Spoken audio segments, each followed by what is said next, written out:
Friday, you bastards.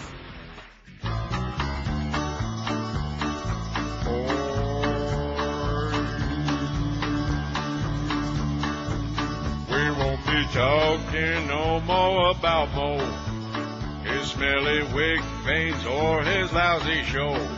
No. We'll play some bits now and then, and that's just fine. Yes. When we start at 9, we draw the line. 9. Don't give a crap about that cranky schmuck with his veiny nose up Jay Fiedler's butt. At least until Neil decides to change his mind. Till then at 9, we draw the line. 9.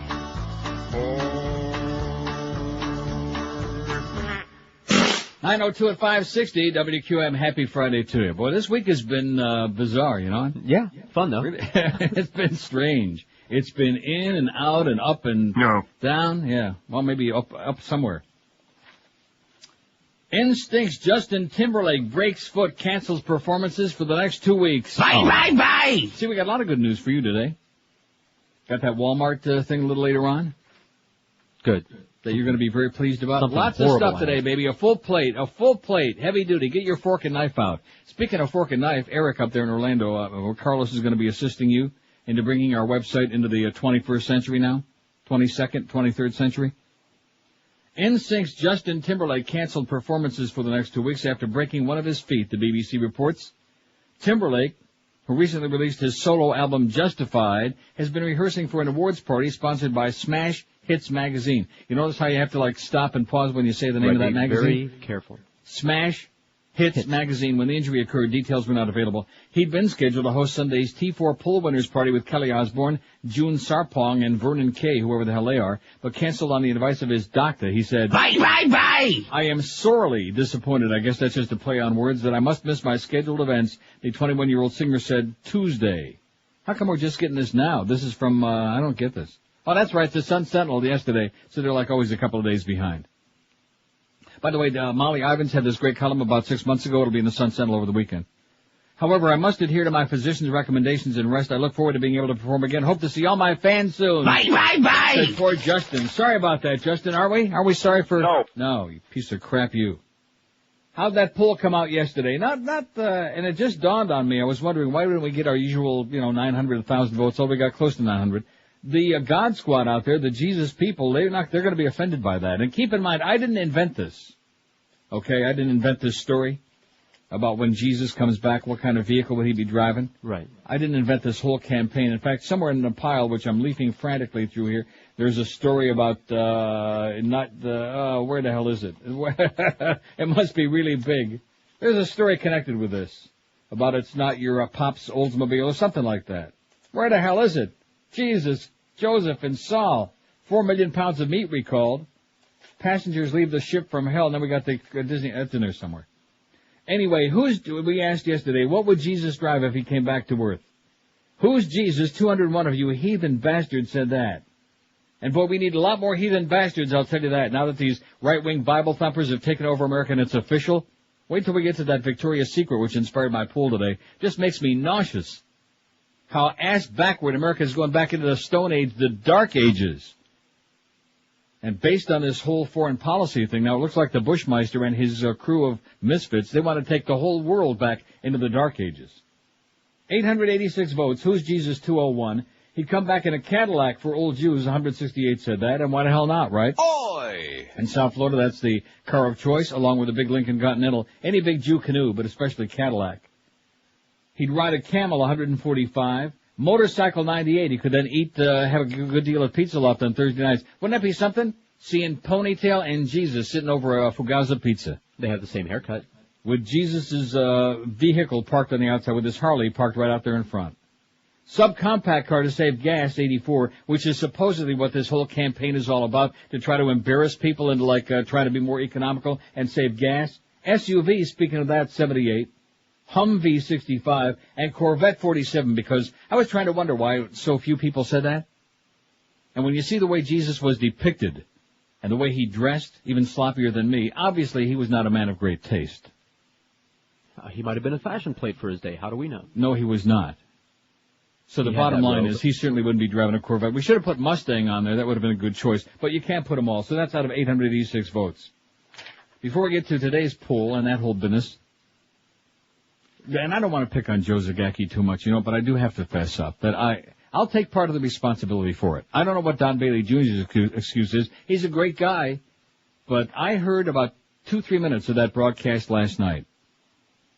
And I got to tell you right now, it's one thing to be boring and ponderous, and because I've been talking about that for so many years, maybe Joe has gone the opposite extreme. Maybe I've pushed him, over the edge. Everybody on their feet, 27 seconds to go. Rutherford drops, looking, throwing, end zone, incomplete! Oh my! Too far! Oh my! Yogi Roth was the intended receiver. Oh my! He let him too far. My! Roth laid out for it, and it's incomplete. And Miami is going to win this one. They're going to hold on and win this breathtaking performance, 28-21. Oh man, talk about needing doggy downers, you know what? And Don Bailey Jr., I don't have a clip of that, but I did hear one.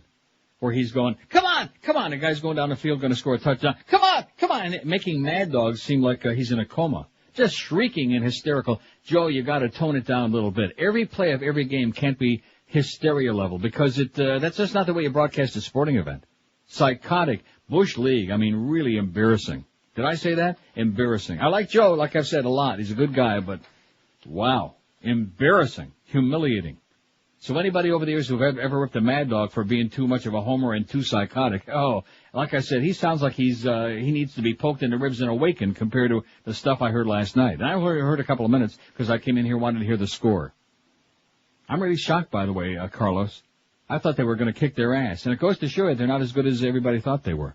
No, they always start off slow. I don't know if it's that they can't get it up. They can't get it up.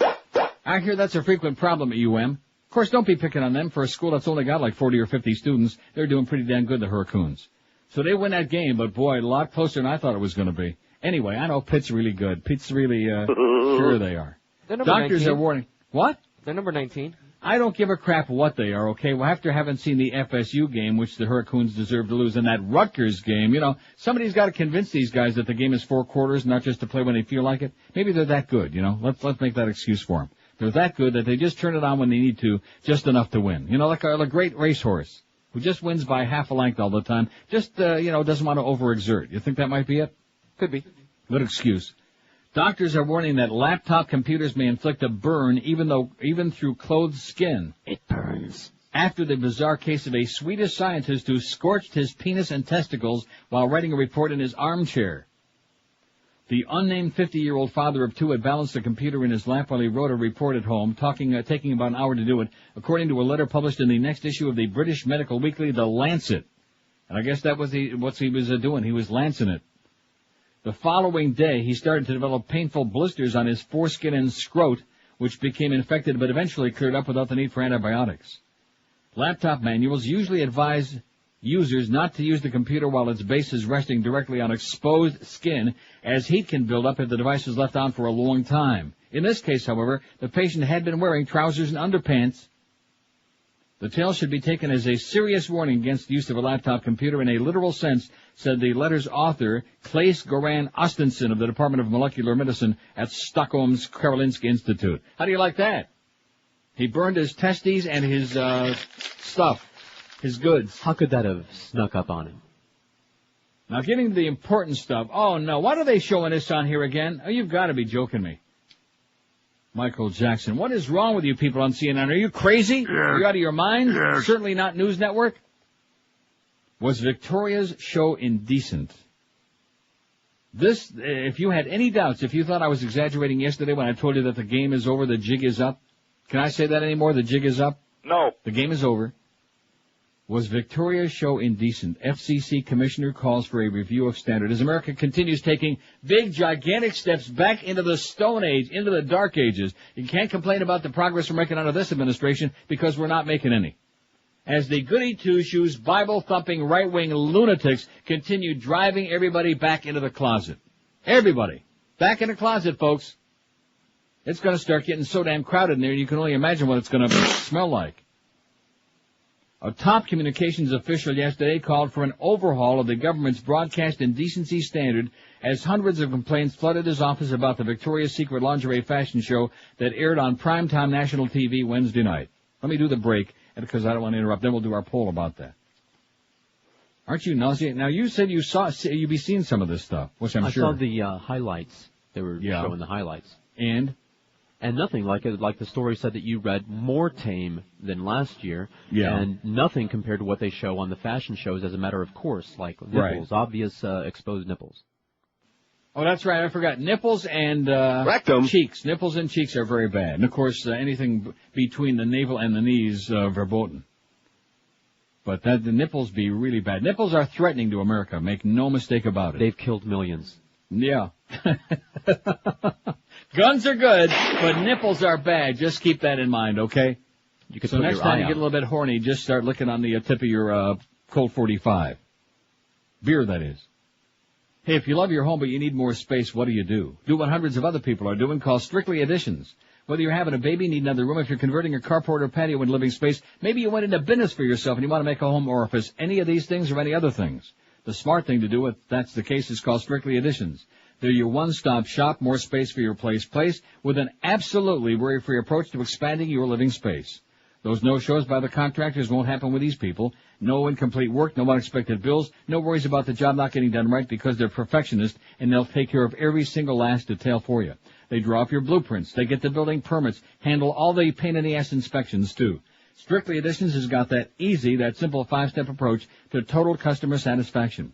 First, they call to schedule a free project evaluation appointment at your home where a project estimator will determine the scope of your addition. Second, schedule a bid appointment in their convenient showroom where you'll get a detailed proposal and an exact price for the work. Underline exact. Third, select your finishing touches, go to contract. Fourth, review the design and architectural drawings. And fifth, sit back and relax and just breathe easy as your dream edition moves ahead on schedule with unbeatable quality. Like I said, they're licensed, they're insured professionals who want to do you a stupendous job like they did for George. Check out their ad in the Yellow Pages. They serve all of Broward and South Palm Beach counties. Tell them that Old Neil and P.D. Lenny told you to call Strictly Additions for a stupendous job every time. Call 954-791-8100. That's 954-791-8100 for Strictly Additions. Live and local. We're Sports Radio 560 QAM.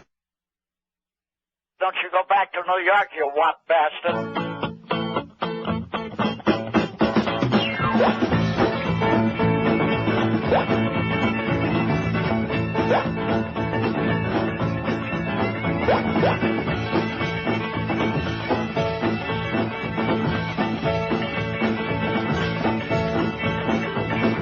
Do you like boots a lot? Yes, I like boots a lot. Boots a lot, boots a lot. You gotta like boots a lot. Really like boots a lot. You gotta like boots a lot. Boots a lot, boots a lot. You gotta like boots a lot. Down in the locker room, just a few boys. Beating down the locker room with all that noise. Singing, do you like boots a lot? You gotta like boots a lot. Boots a lot, boots a lot. You gotta like boots a lot. Do you wear your jock a lot? Yes, I wear my jock a lot. Got to wear your jock a lot. Gotta wear your jock a lot. Jock a lot, jock a lot. You gotta wear your jock a lot. Got to wear your jock a lot. You gotta wear your jock a lot. Down on the football field, you never can tell what a heel can wheel. So you gotta wear your jock a lot.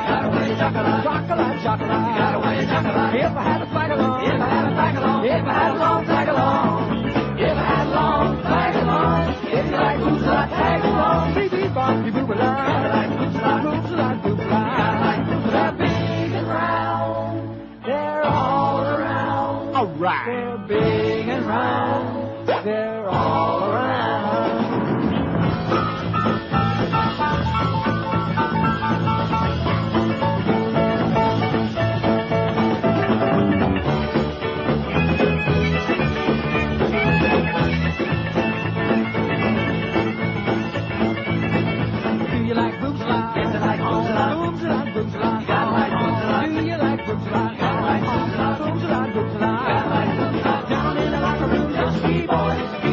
With all that noise, singing, do you like boots a lot? Yes, I like boots a lot. Boots a lot, boots a lot. You gotta like boots a lot. Do you wear your chocolate? Yes, I wear my chocolate. Got to wear your chocolate. Gotta wear your chocolate. Got to wear your chocolate. Gotta wear your chocolate. Got to wear the chocolate. Gotta wear your chocolate. Down on the football field, you never can tell what a heel can wheel. So you gotta wear your chocolate. Gotta wear your chocolate. Got to wear your chocolate. Gotta wear your chocolate. If I had a flag along, if I had a flag along.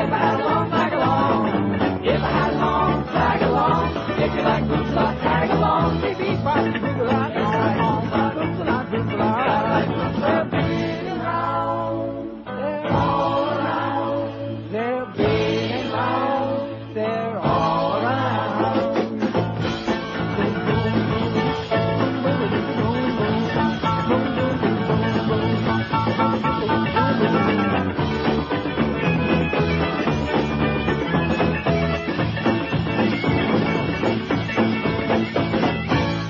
How could I have forgotten today's November 22nd? Did you know that? Yeah. Doesn't that have any significance to you? No.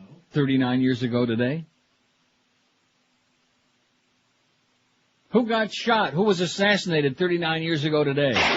Rhymes with today. JFK. Oh, very good. See you speaking Spanish again on this show. Como? Well, it just dawned on me because now that they finished with all the Michael Jackson crap, they finally are putting this on CNN, and they certainly not News Network. I thought to myself, I'll be damned. And of course, that was Lee Harvey Oswald done it, didn't he? No, of course not. Anybody with a brain knows that it was not him. But, you know, it's one of those things. The American public can't be confused with too much of the truth. It's not good for us. The government's going to let us know what's good for us, and we'll just say, yes, no, sir, whatever, however that thing goes. How's that thing go? You know the one I'm talking about? No. Yeah, yes, sir, boss, however that thing goes you got. It goes like this. Yes, the boss, knows the boss. Yeah, like that. Michael Kopp's one of the 5 commissioners at the FCC. Seriously, I thought the thing I read yesterday, which I am going to repeat today about young Americans getting a D in geography, I thought that set me back a ways. This just makes me want to barf.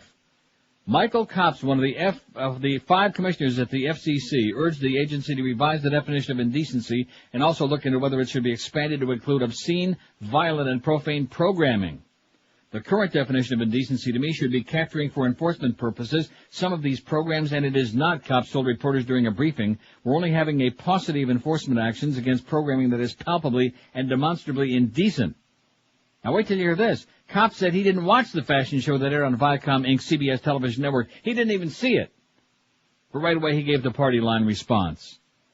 Federal indecency rules bar the broadcast of obscene material and limit the airing of indecent material that contains sexual or excretory references in a patently offensive manner.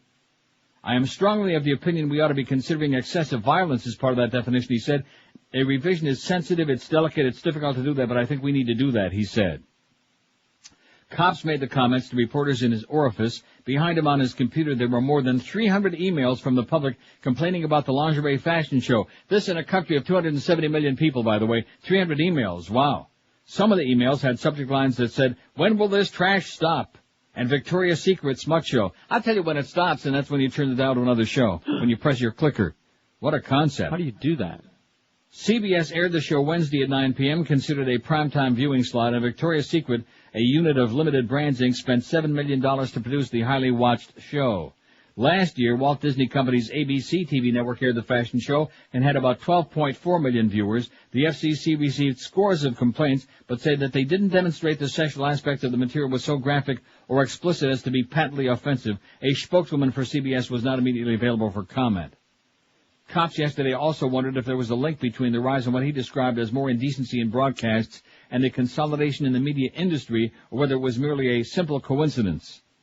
Separately, the commissioner, the lone Democrat on the commissioner, said he would go ahead with plans to hold public hearings on the agency's review of ownership limits in the media, even though the idea has not won support from FCC Chairman Michael Powell, son of Secretary of State Colin Powell, I just mentioned in passing. The FCC is reviewing limits on how much of the national television audience one entity should be allowed to reach, limits on local radio station concentration, and ban on some common ownership of TV and radio stations, or a television station and a newspaper. The agency hopes to have a proposal for the commissioners by the spring of next year. I don't see how hearings would delay the process. It would make the process a lot more comfortable, yada, yada, yada. But the thrust of this, the crux of it is, we have to have a new standard for indecency, and we don't want to see no more breasts, and certainly no nipples on your TV screen, okay? Because they got 300 emails.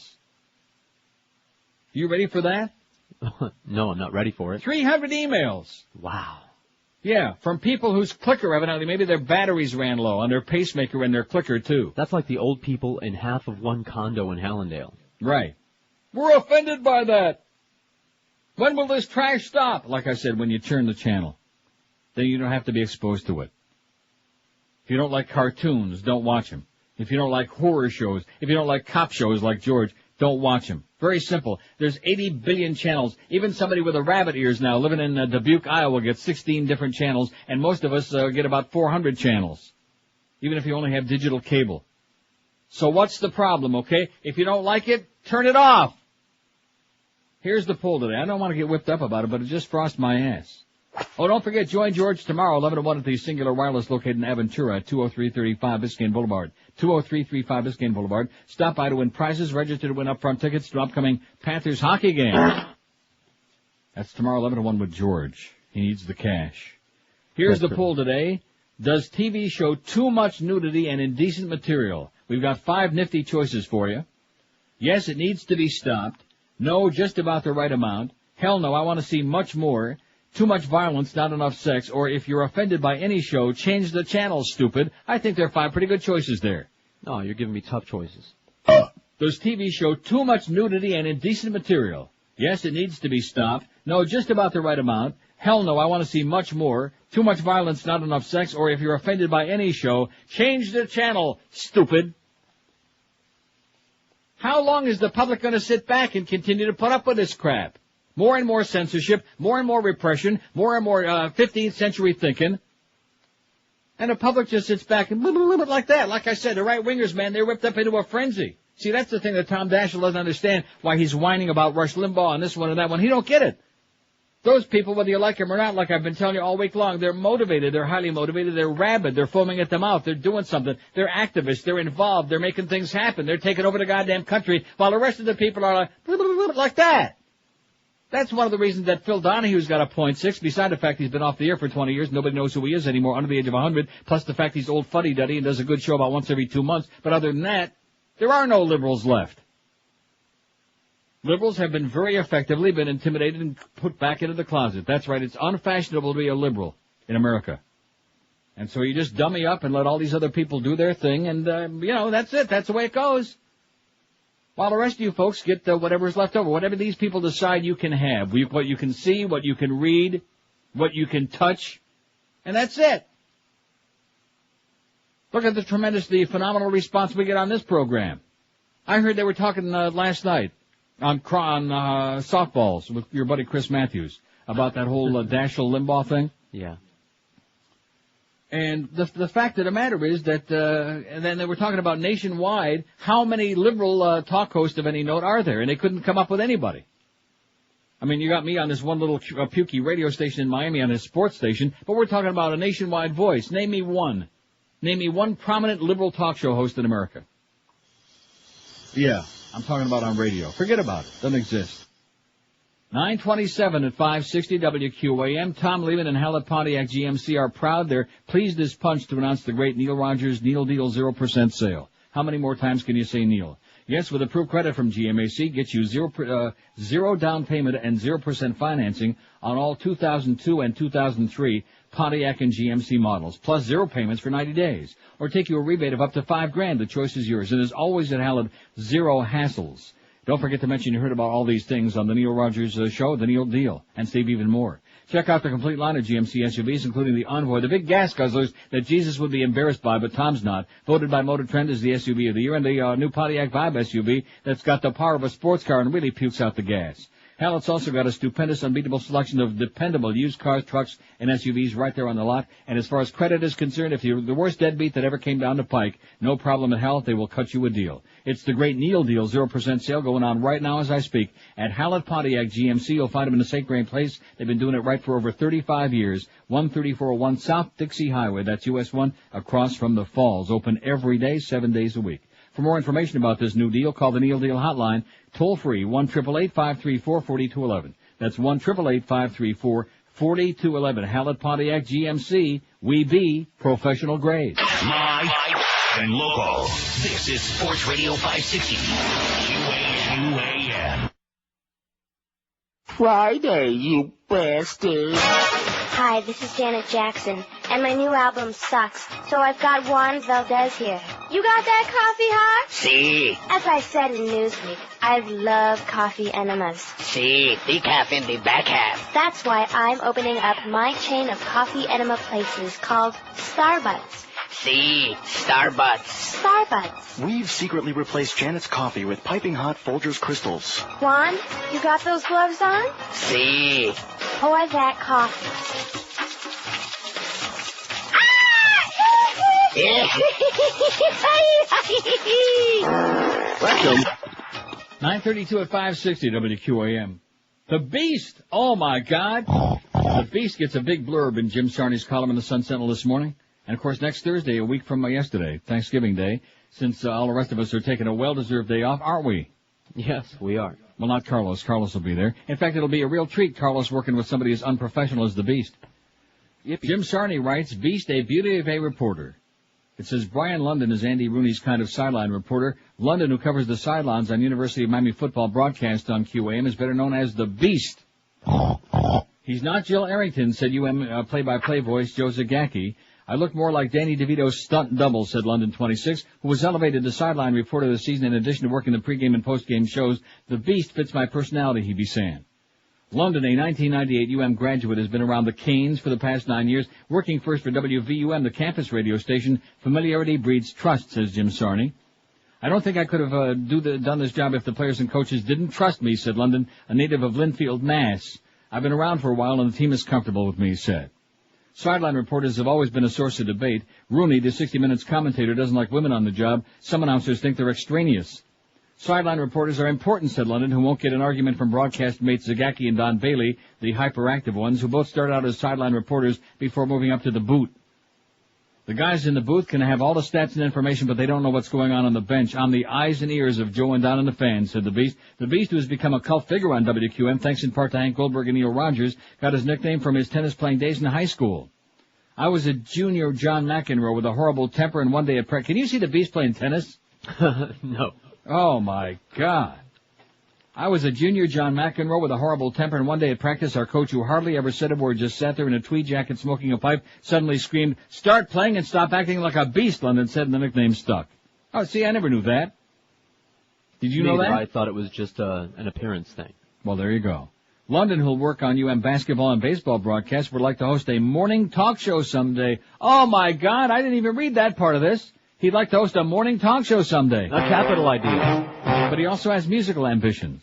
It's a fan's dream to be on the sidelines, but I'd love to play drums in a reggae band, said London, who played in the band Deepwater Blues, a mix of Nirvana and the Dead, in high school, and also marched in the UM band. I like to entertain people, he said. How do you like that? The Beast is looking to move in and do a morning show, is what he said. Well, get a little practice next Thursday. He'll be doing this show on Thanksgiving Day from 9 to 1.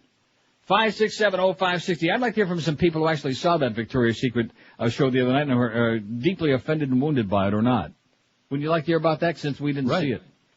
Here's a lady in Miami. Hello. Oh, hey, Neil. Yes, ma'am. I think Randy Rhoads is the... Chronic. Mel, Melissa. Chronic. Oh, yeah. Go away. 5670560. We don't do chronics on this show, okay? Call up the goddess, whoever the hell you want. We're not talking about Randy Rhoads or Dusty Rhodes or Faulty Towers or any of that stuff, okay? Get with it. Get with it. 5670560, pound 560 on the air. See what I'm saying about the right-wingers? If somebody wanted to get them whipped up into a frenzy, they could have 4 million people calling the White House and screaming and bellyaching about Victoria's Secret, and CBS needs to have their license yanked, and about too many boobs on TV, and nipples and whatever. Nipples and bits. Here's Kendall. Hello. Kendall. Hello. Yes, sir.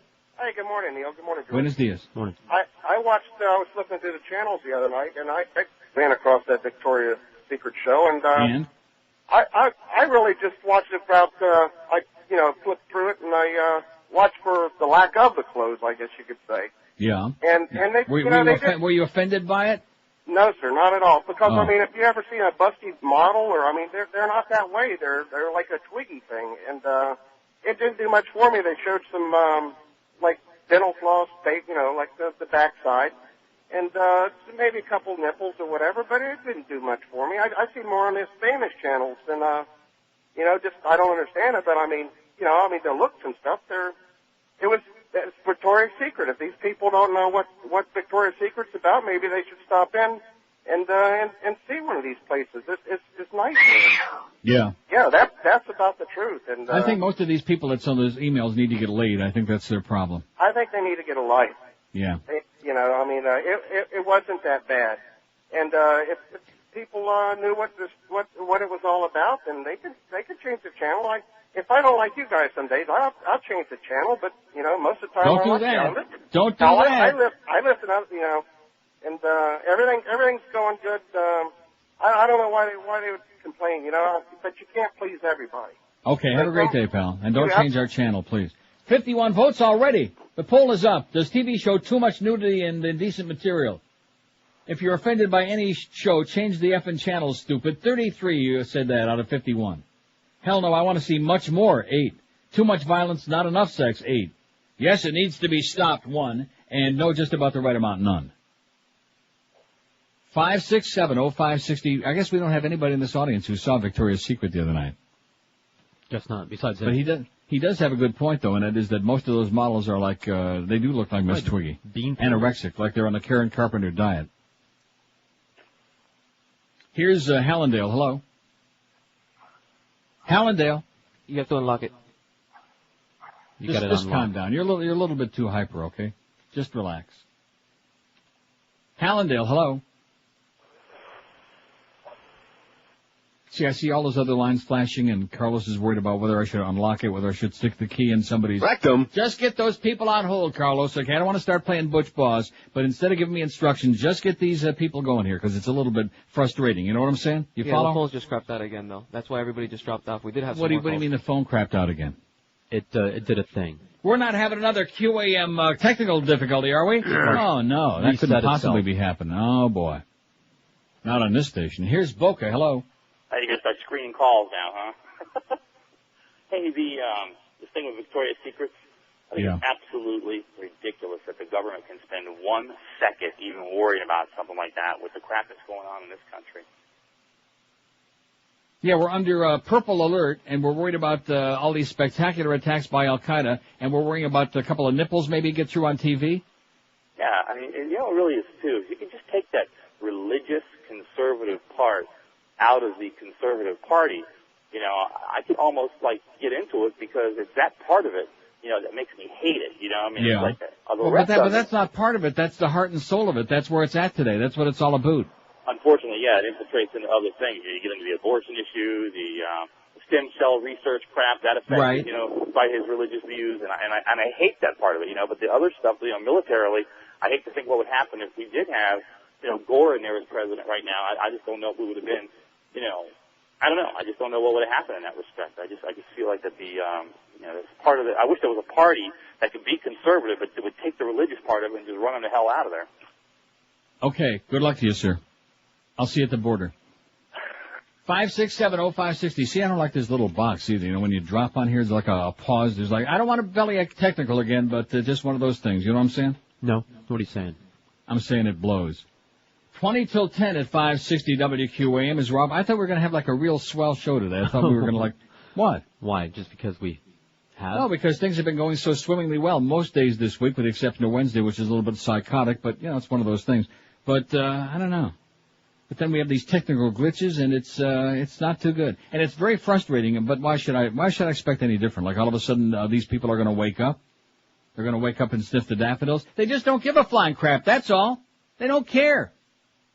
So don't be bitching about it any time in the future, because you get what you deserve. You sit back and let all these other nutcases, they're all organized, they're all like emailing each other, and they're all, you know, doing this and doing that and freeping this and freeping that and creeping here and creeping there. They're under your bed, they're on your goddamn walls.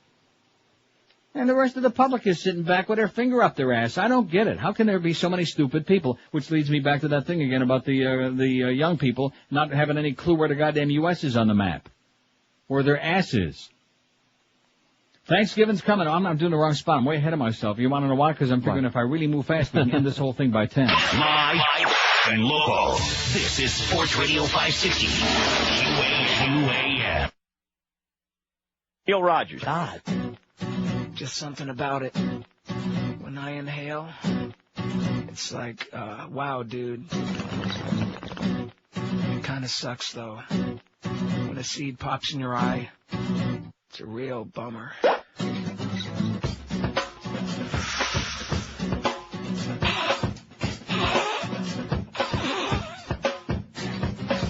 If you just roll it tight, I'll put that doobie to my flame.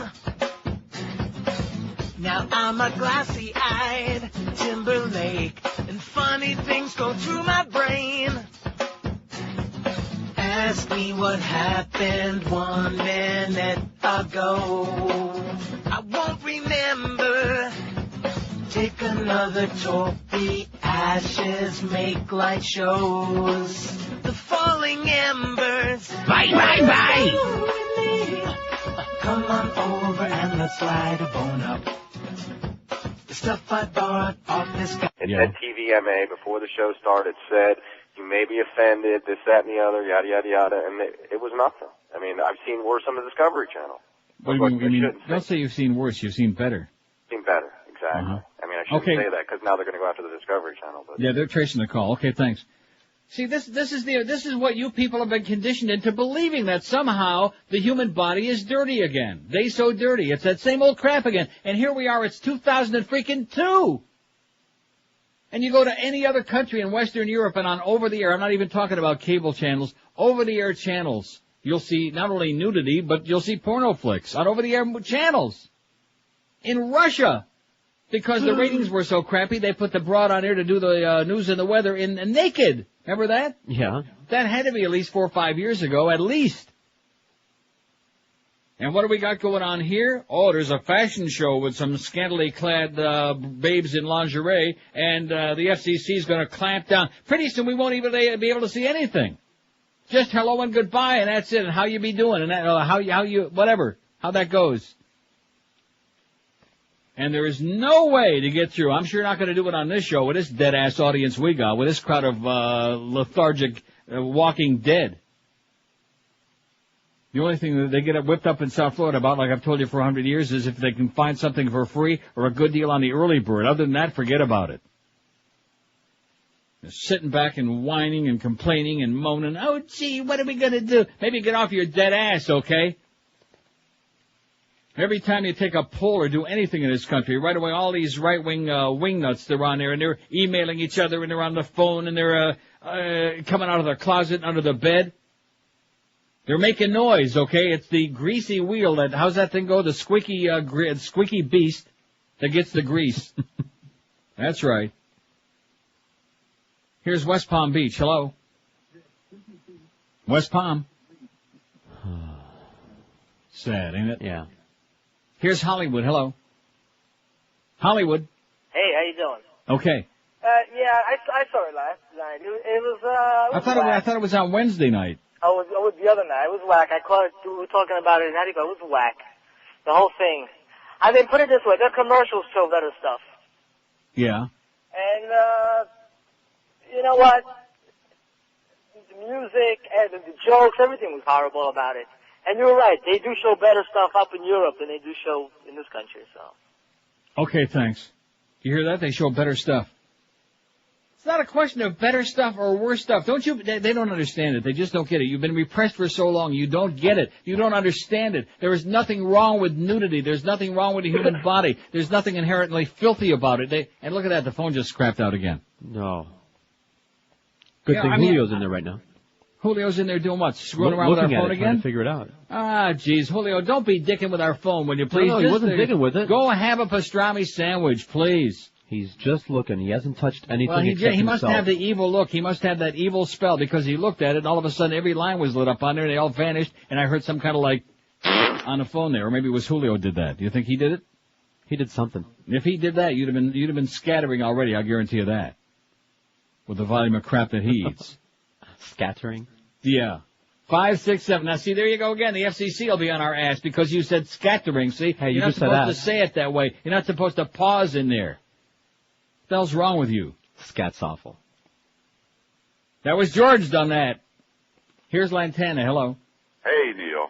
Yes, sir. Gone about the Victoria thing. You know, if they want to stop nudity, why not stop violence then? Like the football, the NFL. Let's go after that. Of course, it can't be the Dolphins because they don't have any violence on their team. But anyway. Yeah. What about all the other programs like The Sopranos? Yeah, let's get that off the air. With the violence on that, they're killing people. Well, this is not the guy with the eyes. This is not the guy with the eyes. What's wrong with you, George? But he is boring. God, is he ponderous. When somebody says, but anyway, Huh? No, but I mean, you know right off the bat that even he's bored by his call when a guy in the middle of his sentence says, but anyway. Anyway. Well, what is happening with this phone system today? It's screwed up. It keeps resetting itself. And why is that?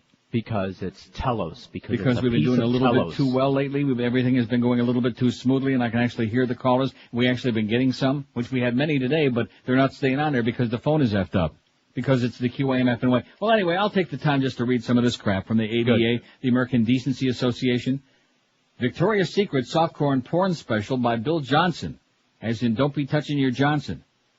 ADA received a number of phone calls and emails alerting us to Victoria's Secret highly publicized fashion show November 15, which of course was moved ahead till Wednesday, but I guess it's not in here. This is earlier.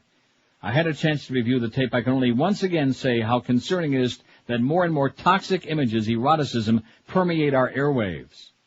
Many young men and women in their teens and 20s are surrounded by such uninvited and invited displays of images portrayed as normal yet laden with ingredients that subtly undermines the very roots of their morality. And I would be letting many off the hook to suggest if this is true only for the young. Clearly this is not just a problem for the adolescent. At ADA, we unashamedly believe in boycotts. Victoria's Secret has been on our boycott list for several years. There are naysayers. There are always naysayers. Some say boycotting a company that merely sells lingerie is silly. Victoria's Secret fashion show merely affirms the reason why we targeted them as a business that should be avoided. They aggressively use eroticism to market their product. Angle, ADA's administrative assistant, shared with her middle school-aged daughter our concern with Victoria's Secret fashion show. Her daughter responded that it was viewed by numbers of kids in the middle school, 12, 13, and 14-year-olds. Oh, my God. So what harm is there in such a 1-hour special airing at 9 p.m. on a weeknight, you ask? Let me count the ways, he says. And he's got a list of 3. Then he's got a list of action needed with all these addresses. The Disney Corporation, Stephen Bornstein, yada, yada. Of course, the Disney Corporation didn't air it this last time. It was CBS. Philips Electronics North American Corporation, etc., and so on. Let us count the ways. 1, with cameras focusing closely on bouncing, protruding breasts and cleavages, isn't it somewhat of a no-brainer? Huh? When you've got those cameras zooming in there on bouncing, protruding boobies, isn't that like, doesn't it tell you right off the bat? Yeah, that tells me something. To men, how many of us have once upon a time struggled with lust, self-pleasuring, masturbation, leering? How many have been addicted to pornography and or sex? How many of us have grown dissatisfied with our mates as we have compared our wives to the look of some hot model? In growing dissatisfied, how many have had adulterous affairs in thought and in reality? Even if you're thinking about it. See? Even if you're looking at Britney on there on that Pepsi spot and you thought about it, you're an evildoer. To women, how many young ladies, even young girls aged 10 and even younger, have compared themselves to the eroticized looks of models like those who strutted across the stage for Victoria's Secret? And as you've compared yourself in the eyes, you come up short. Yeah, I can say that. How many of you have tried to recreate yourself so that somehow you'd be sexy, sexual? The insecurities and inadequacies that emanate from such comparisons must be incredible. How many young women inadvertently learn to sell themselves short and in the process settle for much less than they should, like maybe only $40? If a man ogles them, they think it's love and fall into a pattern of premarital sex to please a man who doesn't really love them but certainly enjoys sex. How many foolishly have believed that they were loved when they were merely sex toys for a season? And it goes on. There's more. To be continued. Live and local. This is 560. The radio's all yours now. QAM. Friday, you bastards.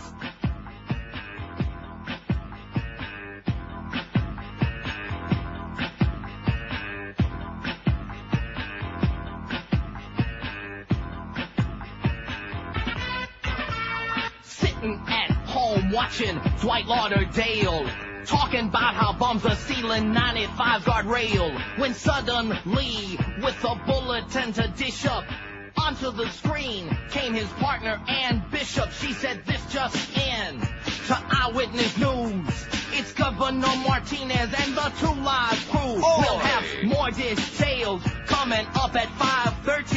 He pulled them from the stores, cause they so dirty. Oh, they're so dirty. Oh, they're so dirty. Oh, they're so dirty. They curse all the time. Oh, they're so dirty. So dirty. Oh, they're so dirty. They curse all the time. Bob had heard the album, and he was appalled. bald. He said, thank you, Janet Reno. I'm glad that you called. We've got to take a stand against this dirty rhyme. Besides, it's really close to election time. His Broward judge friend said, I will not fail ya. We'll censor any mention of genitalia. They're selling sex to kids going through puberty. The Two Live Crew, yeah, they so dirty. Oh, they're so dirty. Oh, they're so dirty. Oh, they're so dirty. They curse all the time. Oh, they're so dirty. So dirty. Oh, they're so dirty. They curse all the time. He kicked rapper butt to show he had guts. Though most of the people said, this guy is a putz. He rid the land of that noise pollution, even though it went against the Constitution. And what did Luke do during all of this jive? Sold 10,000 more copies at $12.95. He bought a brand new Mercedes. It's really pretty driving it to the bank, 'cause he's so dirty. Oh, they're so dirty. Oh, they're so dirty. Oh, they're so dirty. They curse all the time. Oh, they're so dirty. So dirty. Oh, they're so dirty. They curse all the time. 10:03 at 560. Man, the power of this show, you know what? No. It is incredible. Take a look at that phone, man. Doesn't that bears out just what I was saying, doesn't it? Yeah, right. I'm sitting here getting all whipped up and screaming, but, you know, it kills some good time. 141 votes on the poll. Does TV show too much nudity and indecent material? 141 votes. 89 say if you're offended by any show, change the effing channel, stupid. 23 say, hell no, I want to see much more. 21 said, too much violence, not enough sex. Yes, it needs to be stopped, 7. And no, just about the right amount, none. Nobody said that. Just like the number of calls we got, 0. Oh! 26 and a half years for this. And like I said to the caller the other day, and you can believe it or not, I really don't give a crap because it's the truth. It's only for the money. That's the only reward doing this show in South Florida. Oh, no, you wouldn't only for the money. Yeah. You need that outlet. Yeah. I got an outlet for you, okay? Rectum. And here's what's coming for you. Not a single call on that board. When they come to take all your asses away, okay, I'll be in Amsterdam. Al-Qaeda leader Abu al-Nashiri, the network's chief of operations in the Persian Gulf, has been captured. There was some good news yesterday, finally, according to U.S. government officials. Al-Nashiri, a suspected mastermind of the destroyer USS Cole bombing in October 2000, was captured in an undisclosed country earlier this month, days ago, I think it was 13 days ago, they said, and it is in U.S. custody. He's the highest-ranking Al-Qaeda operative captured since the CIA, FBI, and Pakistani authorities captured bin Laden's operations chief Abu Zubaydah in Pakistan in March. U.S. officials had recently said a senior Al-Qaeda leader had been caught, but they declined to identify him. On Sunday, Homeland Security Director Tom Ridge said the leader was providing information to his interrogators. He was spilling the old beans. Al-Nashiri suspected a number of other Al-Qaeda terrorist plots, including the 1998 East African Embassy bombings. One of the suicide bombers is the attack on the Nairobi Embassy, known as Azam, is believed to have been his cousin. Al-Nashiri is said to be either Saudi or Yemeni. How do you like that? Young Americans get D in geography. I'm going to read this again just to make me feel better, even though maybe nobody in the audience wants to hear it again. I want you to listen on every word, okay? And if the foo fits, bear it. That's my comment to you. It's disgusting. It's deflating. It's pathetic. It's sad. Just like the story I had yesterday about the failing grades, the worst graduation rate of high schools anywhere in the country in South Florida, in the state of Florida, and, we re-elected Jeb. He's doing such a good job. He's the education governor. Huh? All I have to do is raise the specter of taxes, of having to pay in another diamond tax in a state that's got no state income tax in the first place, and that's all you have to do. Just make up a story and lie to the public, and that's what it takes. Young Americans may soon have to fight a war in Iraq, but most of them can't even find that country on a map, the National Geographic Society said Wednesday. The survey points to increasing geographic illiteracy, reports CBS News correspondent Peter Mayer. On a world map, young Americans could only find 7 of 16 countries on a quiz. Many could not pinpoint specific states. Only about 1 in 7, 13% of Americans between the ages of 18 and 24, the prime age for military warriors, could find Iraq. The score was the same for Iran, an Iraqi neighbor. Maybe that's because it's so small. Although the majority, 58% of the young Americans surveyed, knew that the Taliban and Al-Qaeda were based in Afghanistan, only 17% could find that country on a world map. Another small one. A U.S.-led force attacked the Taliban Al-Qaeda, it goes on to say. We were quite stunned to find out that these people didn't know where Iraq was, Terry Garcia of National Geographic magazine told CBS radio station WBZ. It demonstrated to us not only a lack of basic geographic skills, but also a disengagement, a turning inward, almost an isolationist tendency. Those results are stunning and in many ways discouraging, just like this show is to me, discouraging. National Geographic Society President John Fahey told a Washington news conference, calling it an apparent retreat by young people from a global society in an era that doesn't allow such a luxury. While 9/11 may have changed many things, it hasn't changed the insularity of our young people, he said. The survey asked 56 geographic and current events questions of young people in 9 countries and scored the results with traditional grades. The surveyed Americans got a D with an average of 23 correct answers. Mexico ranked last with an average score of 21, just 3 points from a failing grade. Topping the scoring was Sweden with an average of 40, followed by Germany and Italy each with 38. None of the countries got an A, which required average scores of 42 or answers or better on the 56 questions asked.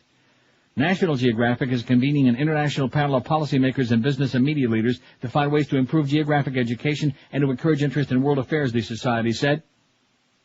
Cultural and media influences get the blame and the credit for geographical knowledge. Young people are more likely to locate CBS Survivor Island than can find Afghanistan, Iraq, or New Jersey. Experts researching new teaching methods say it could take years to close the knowledge gap. Years. Like about 100. The Survivor show's location was the Marquesas Islands in eastern South Pacific, it says, as if we care. Other findings from the survey. And this is the part that's just enough to make you throw your arms in the air, just like me with this show. You just throw your arms up in the air and say, to hell with it, you know? F it. Don't you just feel that way every now and then?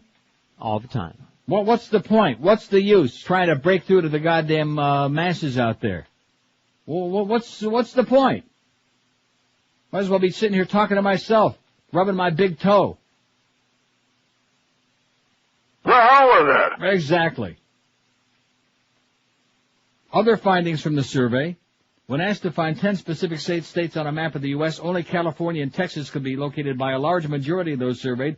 Both states were correctly located by 89% of the participants. Only 51% could find New York, the nation's third most populous state, and one of the biggest and most uniquely shaped states right there on that map. On a world map, Americans could find an average of only 7 of 16 countries in the quiz. Only 89%. This is the part that's enough to make you want to lie down on the floor and just stick your head up your ass. Lay down on the floor and just do a little calisthenics and stick your head deep inside your rectum ass. Only 89% of the Americans surveyed could find their own country on the map. Oi! Probably because it's so small, you know?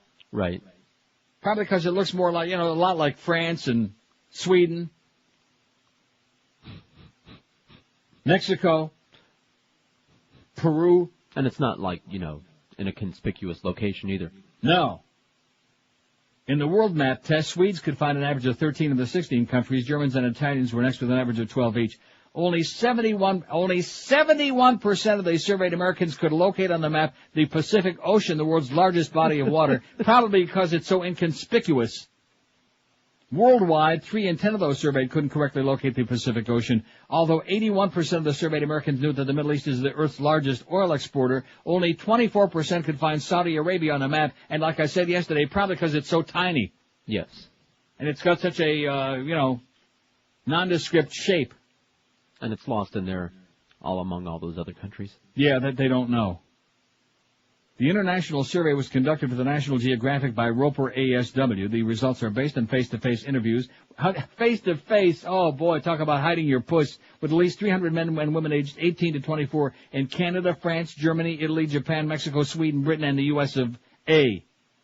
United States of Asininity. The questionnaires were in the local language, but the content was all the same. I'm saving this for posterity. I'm going to wipe my rectum with it, is what I'm going to do. Only 89% of these 18 to 24-year-olds in the U.S. could find the United States on the map. Wow. 12 minutes after 10 at 560 WQAM. Thanksgiving's coming next Thursday. Everyone's going to be flocking home to be together again. Can we say flocking? No. They're going to be gathering. Gather around the table with delicious homemade food and family traditions. After all, it's not the turkey that makes the meal special, it's the people.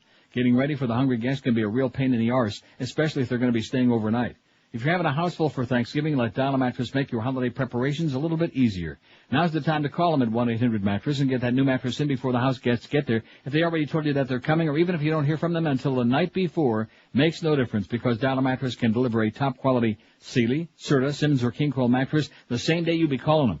I've been sleeping on a Dial a Mattress for years, and look how lovely I look. Call Dial a Mattress right now at 1-800-MATTRESS and talk turkey with a betting consultant to choose from the very best mattresses at even better prices. Rest easy this Thanksgiving. It's coming soon, baby, next Thursday, knowing that everybody's sleeping comfortably. Get ready for the holidays right now. Do it this weekend by calling 1-800-MATTRESS. That's 1-800-MATTRES for Dial a Mattress. And be sure and tell them that Old Neil and Fat Boy told you to call. 1-800-MATTRES. Brand name bed, same day service. Call them now and be sleeping like a baby tonight. We're Sports Radio 560 QAM. Come on, baby. Come play with these titties.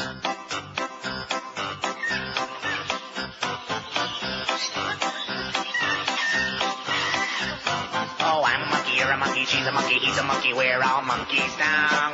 I'm a monkey, you're a monkey, she's a monkey, he's a monkey, we're all monkeys now. Swinging tree to tree, we scream and squawk and shout. No responsibilities, that's what we're all about. I'm a monkey, you're a monkey, she's a monkey, he's a monkey, we're all monkeys now. We don't do anything we're told because we don't know how. Don't brush our teeth, don't comb our hair, we don't even wear clothes. We love to make you queasy with our private parts exposed. I'm a monkey, you're a monkey, she's a monkey, he's a monkey, we're all monkeys now. We're not well-mannered, well-behaved, we just love to drop trowels. We'll do some tricks, we'll make you laugh until we are fed. Then we'll lay down, scratch our butts, and watch you all turn red. I'm a monkey, you're a monkey, she's a monkey, he's a monkey, we're all monkeys now. We wouldn't want to be a dog, a cat, a horse, or cow. We're smelly and we like it, and we've heard the things you said. So don't come within 10 feet of us, or we'll whiz on your head. Oh, I'm a monkey, you're a monkey, she's a monkey, he's a monkey, we're all monkeys now. I'm a monkey, you're a monkey, she's a monkey, he's a monkey, we're all monkeys now. Swinging tree to tree, we scream and squawk and shout. No responsibilities, that's what we're all about. Oh! 10:18, Neil Rogers Show with our trained monkeys. Every once in a while I forget, what it's all about. I get all whipped up into a frenzy, and then I say, when's that check coming? A couple of days, I think, Monday. Isn't Monday payday? Tuesday, I think. Tuesday? What For day's him. the 25th? Monday. Oh, no, it is Monday. You better start learning about your paydays, mister, because as much as you're making, you had to stretch it out till Tuesday, forget about it. Yeah, I'm putting into consideration how long it'll take for the check to clear. Yeah. In your case? Well. 5670560, pound 560 on the AT&T and Verizon wireless line. Why couldn't there be somebody on the air somewhere? It ain't going to be me, that's for damn sure. Why couldn't there be somebody on the air who to counter the Rush Limbaughs and the Gordon Liddies and the Ollie Norths and all of these other right-wing assholes, huh? Why can't there be somewhere with a voice to say enough with it already, all you goody two-shoes, Bible-thumping assholes? If that's the way you want to live your lives, fine. But don't keep trying to force it down everybody else's throat. Don't keep trying to dictate to everybody else how to live their freaking lives, what to watch and what to think. That's what America was supposed to be all about. But not in their America. Their America is we're all supposed to think like them. No, I take that back. We all have to think like them, not supposed to. Right. Musta. No option. Pass the musta. And I should have known for that. Haven't I said every day since we started taking calls again, the first call is usually a pretty good barometer? Haven't we done that? Sets Right. the tone. Now, what was that? Which crazy broad was it today? The Ditzy broad. That was the Ditzy broad? Yeah, Mel, the Ditzy Get broad. out of here. Go away. Get yourself some help. Go back in the rubber room. Duff Call will show you Gilbert. where it is. Huh? That's Gilbert's girlfriend. Oh, no. What did I tell you about talk radio? About the callers. Well, we want the callers. The callers are what it's all about, Neil. Look what's happened. Look at all the tremendous response you're getting now. Now that you're back with the calls again, quit reading them bedtime stories. Okay. I don't really give a flying crap. You're going to see some real changes made, mister. Just like Eric up there in Orlando, he's going to see some changes, too, on that website. Instead of having the blandest, the lame-ass website that anybody on the air in the world has got. Carlos is going to start getting involved.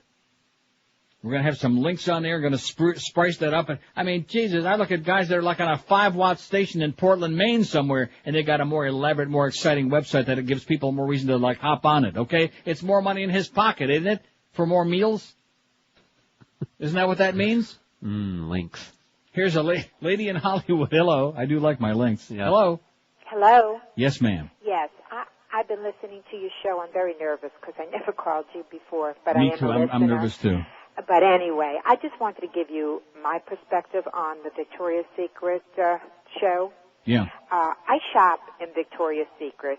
I'm in my late 40s, but I am a Victoria's Secret shopper, and so are my daughters. I thought the show was great. I see more nudity on the beach. It doesn't offend me. I've been traveled all over the world. Right. And I think the whole thing is ridiculous. I mean, they walk around more naked on Hollywood and Beach and South Beach. I thought the show was fun, and I like it. And I wear those type of things, and I think anybody who's offended needs a lobotomy. I mean, something is terribly wrong with what's going on with people nowadays. And I just wanted to let you know that there are people out there, women, who don't feel offended and enjoy your show, and I think you're great anyway. And I'm glad that you're doing what you're doing, because what's going on is so pathetic right now. Well, so I just wanted you to know. Okay, thanks. Okay. Have a great weekend. Thank you so much. Bye-bye. See, she was a very nice lady. She's a little bit nervous, but nevertheless. And she shops at Victoria's Secret, and she's not like some teenager. She's not some pervert. She's a nice lady that's got daughters, and they shop at Victoria's Secret, okay? And they buy lingerie, and they do this, and they do that, and they might even have sex once in a while. Everything is dirty. Everything is evil. This whole business, like I made that list the other day, you know? In fact, I think I saved that here somewhere. Yeah, here it is. Those right-wingers, the people who control America today, both the government and the mentality of it. They love guns, God, fetuses, and Republicans. They hate fags, women, Democrats, abortions, and sex. Unless they're the ones having it and enjoying it. But other than that, they hate it. Nudity. Evil. It's dirty. It's filthy. And how many times have I asked the question about what is it about a nipple that makes that you see guys on there all the time with their shirts off, thank the Lord. I mean, we see that. Right. Bathing suits. Anybody screaming about, we saw that guy's nipple and it was erect for him, as a matter of fact. Why is it that a woman's nipple somehow is so much more inflammatory to the FCC and the religious wrong? I'm not going to call them the religious right anymore, the religious wrong. Because something comes out of it. Yeah? Yeah. Well, something comes out of your mouth, too, but that don't mean we don't stop looking at it. Something comes out of your nose, huh? Yeah. Are we afraid to see people's noses on the air? I don't think so. Something comes out of there. Well, some noses are quite pornographic looking. Yeah. That's right. Clinton's came real close. In fact, you know something? I wouldn't be surprised if these right-wingers, if Jimmy Durante came back today, they'd probably... And how about, what's his name? Jose Ferrer. And W.C. You try to show Cyrano de Bergerac on there again, they're gonna chop his ass. And how about Pinocchio, huh? Right. It grows. Remember they kept showing Bubba there and his nose kept growing, and quite frankly, I actually saw that. It grew his some. nose was growing. That's what Monica said. It kept growing and getting bigger. Wow. It's just so frustrating to me. And for example, here, what's the legal age to buy cigarettes? 19. What's the legal age for young people to drink? 19 here in Canada. What's the legal age for people to have consensual sex? 14, which I think is a little bit too young, but it's 14 because they're not all tight and whipped up to a frenzy that everything is dirty and evil, and they actually educate people about these things. But not in America, baby. Keep everybody ignorant and in the dark ages, and then we'll clean things up. Not. It's just like the thing with prostitution. Because if we legalize prostitution and clean it up, like they do in Holland, for example, and in most other European countries where it's not really a crime, then we won't have so much venereal disease going on. We won't have all the vice squads won't have all the easy picking like shooting fish in a barrel games that they play. With all the phony, with the decoy Johns and all this other crap that goes on. That's been going on since the beginning of recorded time. Whether it's putting somebody in jail for 20 years for pot or any other innocuous crap. That's America for you. That's what it's become. It's an ugly thing, baby. It's I hate to say that, but it's a really ugly thing. And you're not supposed to say that because immediately you're painted into a corner as being unpatriotic and an evildoer and all this other crap. God forbid anybody should have the balls to tell the truth in the U.S. today. And after watching that thing on Biography last night about Jews in Hollywood and the McCarthy, the House Un-American Activities Committee, those hearings, the disgrace. And guess who was sitting on that committee, by the way, on the HUAC? There was Nixon. Yeah, there was Dick Yeah. with that smug look on his puss, who got elected by running against Helen Gahig and Douglas in California, calling her the Pink Lady. The Pink Lady, as in Tommy, Pinko, you know the rest of it. Right. The Pink Lady. I got a Pink Lady for you, Dick. Here's a Lauderdale. Hello. Hey, Neil. How you doing, buddy? Okay. Neil, I guess we have 11% of retards running around that can't find our own country on the map. Now, what would you do with somebody like that? Don't you think those people need to be separated, like put in an institution somewhere? I don't know. It's pretty scary, pretty crazy, I think, that 11% of our population can't find our frickin' country. It's sick. Keep in mind, 18 to 24-year-olds. 18 to 24. We're not talking about people 100 years old who are like senile and have Alzheimer's and dementia or whatever, who have an excuse. Yeah, 18 to 24 in the prime of their lives. We have 11% schwazzes, maybe schwazzes. Okay, great. 197 votes. You know, I was just mentioning about that thing, the Jews in Hollywood, and then we had that call. Perfect. Yeah. What'd you think of him? 197 votes. Does TV talk show too much nudity and indecent material? 124. If you're offended by any show, change the effing channel, stupid. Hell no, I want to see much more, 35. Too much violence, not enough sex, 27. Yes, it needs to be stopped, 7. And no, just about the right amount, the correct amount, 3. We got 3 happy campers out there. Live and local. This is Sports Radio 560, QAM. Friday, you bastard. By the way, Moses, if you're listening, stay out of that studio. We're going to have Daddy break your legs. You pop out on the scene, make the girl scream, skin that's supple and fine. It's 16, it's beautiful, and it's fine. It gets kisses from girls, they stroke in spells, never touch her behind. It's 16, it's beautiful, and it's fine. It goes crazy when it's pet. When it's bigger, it's better yet. It filled my hand, it touched my chest. Ooh, when it blew, it ruined my vest. It came out of my jeans and into my life. Oh, how it makes me feel fine. It's 16, so beautiful, and it's mine. 1032 at 560 WQAM. Here's a fax from somebody in Lakeland, no less. It says resident nose picker. Thanks for your honesty, Glenn. Says, I was listening to your reading of the National Geographic article about the story of the sorry state of education we have in this country with respect to geography. As you know, the same situation exists with history. Absolutely correct, sir. My son was a history major and teaches that subject in Texas, also coaches football and basketball. Most history teachers, however, are phys ed majors who coach and just happen to teach history. And you know something, when I went to high school, now that he mentions that, Bill Newkirk, I think, was our history teacher, and he was also a football, some kind of coach. As it so happens. Yes? In high school, our yes? history and civics teacher, the was football a coach. Huh. Uh-huh. How about you, Carlos? No. Oh, Carlos never went to school, I forgot. Our children cannot tell you who the vice president or secretary of state are, let alone how many senators there are. We're the laughingstock of the universe when it comes to education. Don't you remember that guy that called last week and was telling me about Colin Powell was secretary of the United States? Right. Oh. What's the point? I'm not going to get all upset about it because, like I told you yesterday, the country's lost. It's not a very uplifting message, but it's true. These people are, they're just really, they're doing it. They're doing it. And the rest of you, you're sitting back, you know, what am I going to do? Who cares? Who gives a crap? What's it to get excited about? Exactly.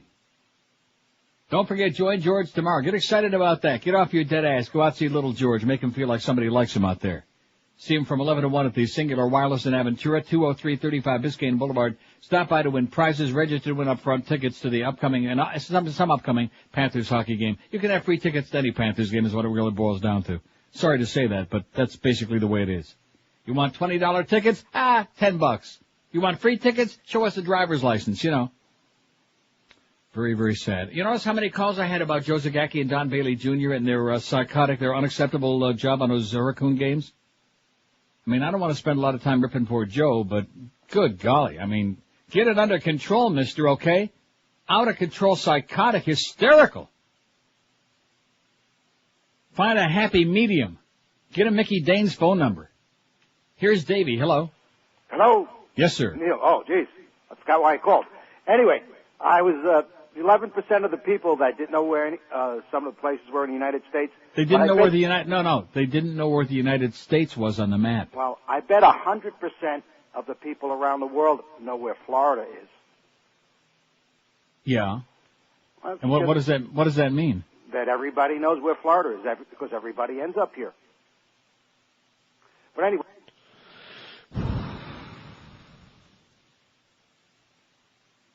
Monday's payday. Yep. I'm just going to keep saying that to myself. Monday's payday. Just so I remember to keep coming back. Well, I don't have to come back. I just roll out of the bedroom into the studio. Right. Come over. Thank goodness. Now, this story here, which somebody called about yesterday from the Scum Sentinel, this is like David Duke being appointed to a panel about racial diversity. 2 appointees oppose gay contract. I'd like to know who the hell this Marty Rubenstein is. This is a guy with a wise-ass sense of humor or something? The newest members appointed this week to the Broward School Board's Diversity Committee are 2 of the staunchest foes of the school district contract with GLSEN, a gay tolerance organization. Margaret Hostetler, the highest-profile critic of the contract, was appointed by at-large board member Darla Carter, while conservative radio talk show host Steve Kane was appointed by newly elected District 6 board member Marty Rubenstein. You ready for that? Yeah, I heard it. It's just mind-boggling.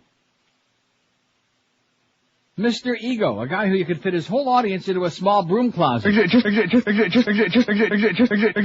Just tell me what your problem is. Most board members who supported the contract with the Gay, Lesbian, and Straight Education Network are standing firm, but insiders think the appointments show the contract, which calls for GLSEN to help train teachers to recognize anti-gay harassment, may be re-examined.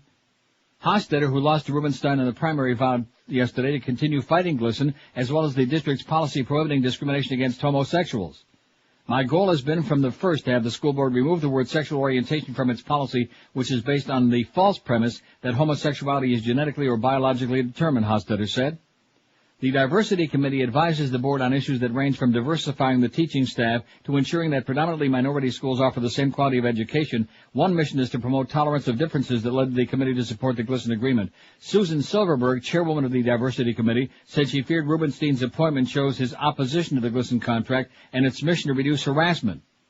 I don't know Rubenstein, didn't know him before the election, but knowing what he did tells me all I need to know. Honestly, that appointment speaks volumes, she said. The school board voted 6-3 in April to formalize the arrangement with GLSEN to help teachers to recognize anti-gay harassment so they can help students cope with it.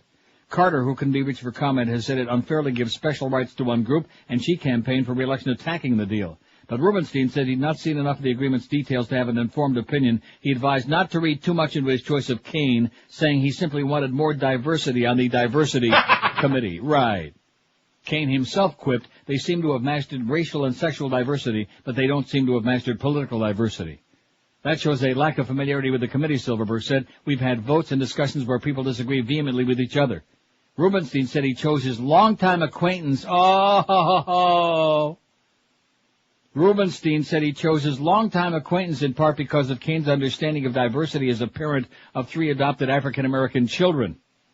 We are a multi-ethnic, multilingual society, ought to be rejoicing in our diversity, but we should be learning how to come together, not be driving a wedge between people, Rubenstein said. Well, I hope that when you cast your vote, Marty Rubenstein, you keep that in mind, as opposed to you being a butt-sucker of Mr. Ego, okay, with an audience you could fit in a teacup and have room for your fat ass left over, whoever the hell you are. How do you like that? One of his cronies in there. Pathetic. Why you got those lines on hold? Is there any special reason? Computer isn't working right now. What are you saying? Well, at least get him off of there. It's very disconcerting to sit here and look at that thing. Well, I mean, they're regular The computer colors. is not working, so the phone is screwed up again? No, the phone is working, just the computer, the keyboard, nothing, he can't write anything on the screen. Yeah. Can he put them on hold? That's what he was doing. Okay. That's what that symbol Oh, we got so many call on there right now, at least we did. We had that Daytona Beach on air, on hold. Is it still there? You know something, when I got up this morning, I thought to myself, I should just lay here till at least noon. But I think you it's know? working now. Here's a call from Daytona. Hello. Good morning, Neil. Yes, sir. I promised to do better than the old geezer that called a few minutes ago. Yeah. It's funny, I tuned in a Echo. little bit ago and I heard you talking about the sad state of affairs of the country here with people and reading maps and all that. I just drove down to Miami a couple days ago and watched Bowling for Columbine. And if that doesn't give you a heck of an insight on American culture and how we compare to some of the others out there, it's just, I don't know what does. It's a scary thing to look at the way we, live here in this country. I got to find out where I can go see that. In fact, maybe it's still showing here somewhere because they, as you know, they filmed it up here. Yeah, unfortunately, I had a heck of a time. I had to drive all the way to Miami to watch it, but it was well worth the drive. I mean, it's, as you know, it's limited viewing, or showings, whatever. But it was amazing. Just the overall concept that Americans seem to think that this is the only way you can live in the world. How many years have I been saying that? The American public is brainwashed in believing that the kind of violence and repression and insanity that goes on in America is the way life is supposed to be and the way the whole free world really operates, and they're full of crap. Well, one of the interesting things which I didn't realize is, according to Moore, there are quite a bit of guns up there in Canada, which I thought it was sort of a gun-free country. However, well, they come across the border, you know. Yeah, they come across, but yet you don't have all the shootings we have down here. No, we don't have anywhere near the number of guns. There are 200 million guns in America.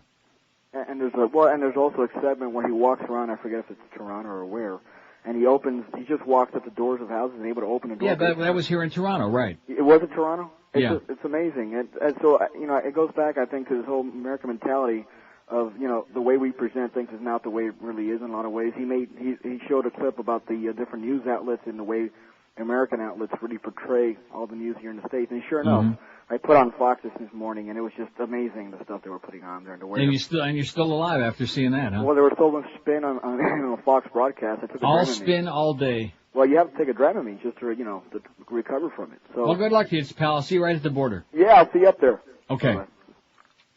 19 till 11 at 560 WQM. What's on the agenda today? Jim Mandich at 1, as usual. Hank Goldberg at 3. The Humpers got the Dave Wannstedt show, of course, because it's Friday at 5:30.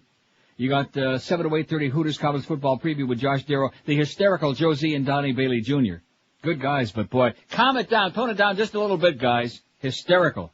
Shitco Panther preview at 8:30. The Panthers at the Coyotes in Phoenix at 9. Eddie K after the hockey game and the unctuous ESPN radio overnight. Live and local. We're Sports Radio 560 QAM. Friday, you bastards. Number one movie and number one soundtrack. Skinny white kid who thinks that his skin is black. Snapping and rapping and talking his smack. He gets more booty than the whole Rat Pack.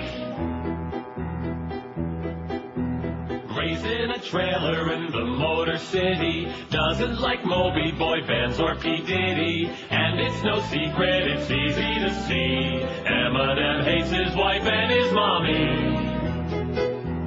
He's feuding with Christina Aguilera, speaking in riddles just like Yogi Berra. He's hot from New York to Minnesota. Welcome to the Marshall Mathers era.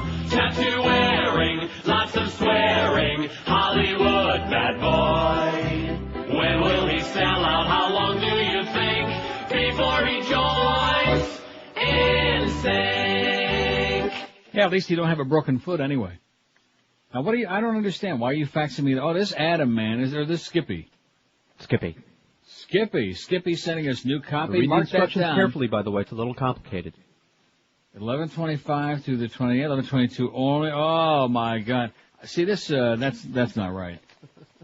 That's not the way we do it around here, Skippy, okay? Have somebody draw you a diaphragm. He's one of those people who wouldn't have any idea not only where Florida is on the map, but Uranus.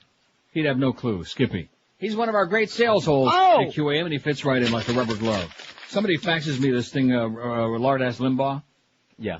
Responding to Tom Daschle again, he says, these leftist anti-SUV environmental wackos ask, what would Jesus drive? Well, I'm answering the question, who would Jesus listen to? Rush Limbaugh on the Excellence in Broadcasting Network. Oh, man. If you look up the expression pompous ass in the dictionary, there's Limbaugh's picture right next to it. Look, very sad. That's what's controlling America these days. Not your Messiah's Oldsmobile, speaking of that story. This is the one I was talking about before that I couldn't find. It says, here's a question facing the nation these days. What would Jesus drive? Insert your wisecrack. Here it says. But snicker not, a group called the Evangelical Environmental Network is getting a lot of press for a campaign devoted to the proposition that Jesus would certainly not drive an SUV because Jesus would want to protect the environment. Amen.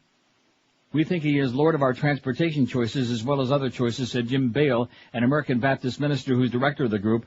When you need a new car, you should buy the most fuel-efficient one that truly meets your needs.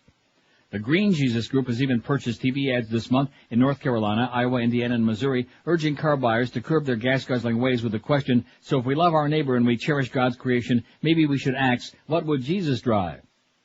This is not just a Christian fundamentalist fringe movement. This week in Detroit, the Interfaith Climate and Energy Campaign met with GM and Ford to spread a message of ecumenical environmentalism. Korean Presbyterians, Jews, and Mennonites were represented. Which leads to certain obvious questions. What would Moses drive? Oh, Jew canoe. What would Muhammad drive? Buddha. Confucius. Makes you think, right? This is written by Dick Meyer at CBS News. I don't see why the what would a messiah or founder of a religion think technique for political analysis should be limited to questions of vehicle choice. What would Jesus think of a reduction in the capital gains tax? How about Lao Tzu on gun control, Moses on secondhand smoke, Krishna on securities regulation, Mary Baker Eddy on national health insurance? This could be a powerful marketing device as well. Jesus loves Coke, not Pepsi. Christian opponents of road rage are selling HWJD t-shirts. How would Jesus drive? The WWJD movement seems to have struck a chord, even if it strikes some dumb. Everyone is doing a story on the Detroit-Bethlehem connection. CNN has covered the debate especially vigorously. The highlight was Reverend Jerry Falwell declaring that global warming is a big myth, and he could care less what Jesus would drive. See, that's why Flush is also poo-pooing this. It's not part of that ultra-right-wing agenda. It's anti-big business.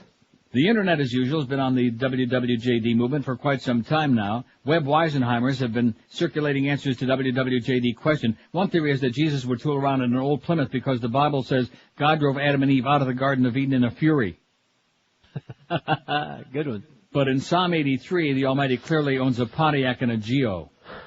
The passage urges the Lord to pursue your enemies with your tempest and terrify them with your storm. The issue has been thoroughly discussed in online bulletin boards. A sampling from a site, I can't even read the site. This world has been falling apart and dying ever since Adam and Eve sinned for the first time, so there's nothing a bunch of tree-hugging animal rights activists, vegetarian, SUV-hating wackos can do to make the condition of this planet any better.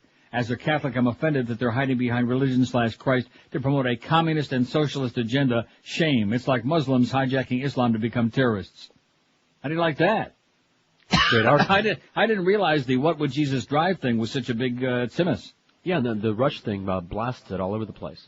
Fellow Christians and non-Christians, don't fall prey to this attempt at inciting feelings of guilt for your personal choices. This is all about power and usurping your personal freedoms. The Lord gave man dominion over the earth, and he also gave us the wisdom to manage it responsibly, which he'll do without the meddling of a power-hungry government and misguided environmentalists. It pains me to report, this is going back to what Dick Meyer says, it pains me to report some of these remarks because I'm a card-carrying SUV hater. Part of me wishes them well, just like my secret appreciation for the zealots who run around putting environmental tickets on SUV windshields. Indeed, before I was aware of the WWJD movement, I wrote a column calling SUVs the vehicles of Satan.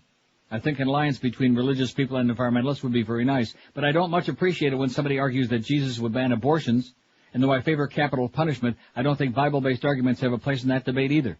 Whether it's TV preachers, book-writing rabbis, or crusading imams, I'm not a big fan of the God is on our side crowd. Using messiahs to score political points is a bit tacky, too. That doesn't mean, however, that we shouldn't get rid of SUVs immediately. Dick Meyer, veteran political and investigative reporter for CBS News. Not too bad.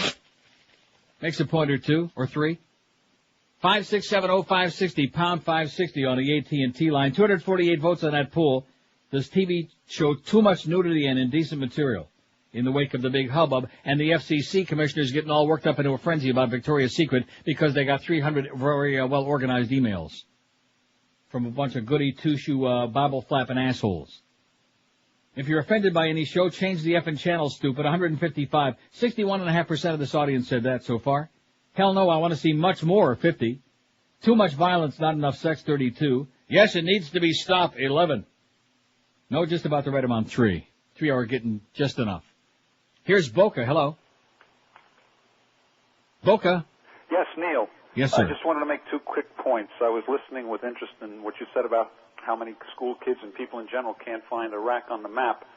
And, you know, it's upsetting, but, you know, it's really no big deal because 3 or 4 months from now, Iraq won't be on the map. Yeah. Now, the other point I wanted to make was I hope is a lot better than that one, yeah. Well, listen, some go over, some don't. I heard what you said about you doing this only for the money, and I disagree with you on that because... Well, wait a minute. Before you proceed, let me just say this. How can you disagree with me? That's like telling me what I think. It's like the guy that goes to the doctor and says, "Hey, doc, how do I feel?" I'm not telling you what you think, but I'm saying what you say in the air I don't think represents the real you. Because I listened to, one of the guys I listened to was Michael Savage. And a guy called him his show the other night, and he says, Michael, one of the things I really like about you is that you're exactly the same off the air as you are on the air, because I've met you and I know the way you like. He said, unlike Neil Rogers. He said, Neil rants and raves on the radio, but off the air, he's the nicest, sweetest guy you'd ever want to meet, and he's a totally different guy. So listening to that and the guy saying he had met you made me believe when you said you only do it for the money, I think you're a little deeper than that. Okay. Okay? Have a great day. Okay, thanks for the suck job, but you're wrong. I mean, you're right about the fact that off the air I am a wonderful guy. Just ask me and I'll tell you. But as far as, I mean, there are no rewards in this market. There's no tremendous response. There's no feedback. There's no nothing. You have to have a hernia just to elicit any kind of response, as opposed to all these right-wingers who are like, all you gotta do is make that little sound and do your little trumpet, man, and there's 50 million people running right behind you. Yeah, whatever you say, man, we'll follow you off the edge of a cliff. Ditto. And we're not asking to follow us off the edge of a cliff, just for a little response to something we're talking about, that's all, and you don't have it. You didn't have it last year. You didn't have it 5 years ago, 2 years ago, suckers. It's never going to happen in South Florida. Of all the places for me to be doing a talk show in South Florida, the land of the walking dead. The land of the walking dead. That's exactly what South Florida's all about. A bunch of old farts with plaid pants, bad hair pieces, colostomy bags, and bad varicose veins. That's South Florida for you. And I'm sitting here trying to whip up just like in those old days. See, I'm reverting back to my origins again, and that's a bad mistake. What I did that was successful for me was getting as far away from that as possible. Giving people a few yucks, realizing that most people don't give a crap. We're not going to change anything, especially on this show, especially on this station, and especially in this market. If it's not about alien or people who won't speak English, you don't give a crap about anything down there. You couldn't give a flying crap less. And I guarantee you that we could take 100 people out of our audience and put a map, put a globe of the world in front of them. They couldn't find it with both hands and a compass and a road map and their toe. How do you like that? Am I wrong? No. And I'm sitting here getting whipped up to a frenzy about it? Stop it. How is it possible to be so... I mean, look, I'm not an intellectual, far from it. I'm just a dumb slob, okay? Proud of it.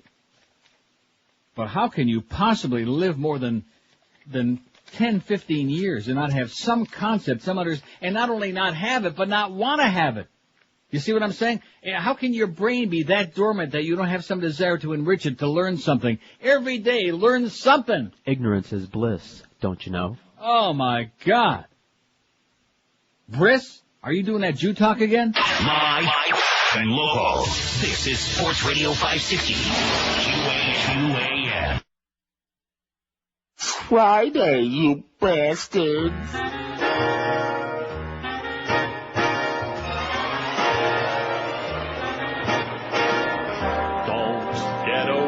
She says, Poppins and X like Pez, half hetero, half les, that's Anna. But just like Tom DeLuise, into a tiny dress she'll squeeze, the seams are screaming out for help, please. But hey, that's Anna, dead billionaire in a can, Anna. But now on Sunday nights, what will I do? Did she have a lobotomy? Scares the holy hell out of me. Yet every week I watched on TV. She's got too much junk in a trunk. She's gotta be high or freaking drunk. What other reason could there be? I'll see you next year, Anna. You crazy freakazoid. Rectum. 11:02 at 560 WQM. Happy Friday to you. Mad Dog at 1, Humper at 3, and then we got a bunch of stuff. Sports stuff. Hurricane stuff. You got the Panthers and Coyotes tonight, 9 till midnight, Eddie K, and then the overnight ESPN radio. So we're not doing transmitter maintenance or what? See, I don't think that's really a very good omen for the Joe and Mark guys, you know. I mean, if every Thursday night we're doing transmitter maintenance, I thought they were taking vacation, like one day here and one day there for long weekends or something like that. And if we come to find out that it's transmitter maintenance after all, that's not probably a good sign. Like every night when you start coming in to do your show at 2 in the morning, oh, you're not on tonight, guys, we're doing transmitter maintenance, you know. It starts getting to be a little, like a message there. School president takes leave amid allegations. The president of a Roman Catholic high school took a leave of absence Thursday after being accused of molesting a 6th grade boy at a school more than 40 years ago. And I just noticed that the edges of this are clipped off. Boston Globe. The edges of my story are clipped off. Damn it.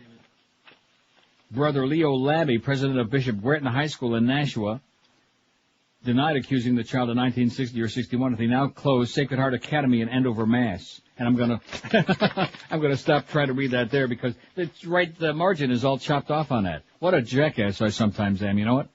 Even though I am a very nice guy. Isn't that what that guy said? All right. I'm a very nice guy. And you're Thanks for the suck job, pal. Every now and then we can use one. A community that gives nothing back.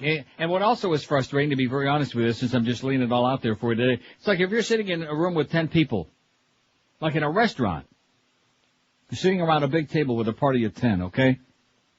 And you order Chateaubriand. And the waiter brings you a plate that's got a big dog turd on it, okay? All right. Now listen to this. I'm listening. And you say to everybody at the table, that's not Chateaubriand, that's dog crap. Oh no, it looks like Chateaubriand to us. Oh yeah, it smells like a great juicy steak to us, and you're looking at it, and you know beyond a shadow of a doubt that it's dog crap, and believe me, I've seen my share in my life. And everybody at the table's like, and that's what it's like doing this show. Whether it's the God stuff, whether it's the religion or the politics stuff, whether it's anything, whether it's about freedom of expression, the FCC, no matter what it is. There it is. Can you see it? No. Do you smell it? No. Do you understand what I'm talking about? No. All these fairy tales. It's just like that guy that was months ago. I told you that deal with Chris Matthews there on softball, on one of those university roundtables. And the guy looks, I forget who the hell it was. Well, I guess it was Jesse Ventura was on there with Chris Matthews with Mr. Softball, and he says, "Well, this whole thing with the Al Qaeda and with all the attacks, the terrorist attacks, it's all about religious extremism." And Chris Matthews looks at me, "Oh, you really think that's what it is?" With the kind of perplexed look on his face. You think so? And he was serious. He was serious. Like, don't you understand? We're not allowed to even think that, much less say that. All throughout the history of mankind. That's what it's all about. My religion's better than yours. That's what it's all about. That's why everybody hates everybody else. I mean, you got racial divisions, and you got, gender and sexual orientation, which you had to have us faxed to have a new scapegoat for the right wing, thank goodness. But generally, throughout history, that's not where it's at. It's religion.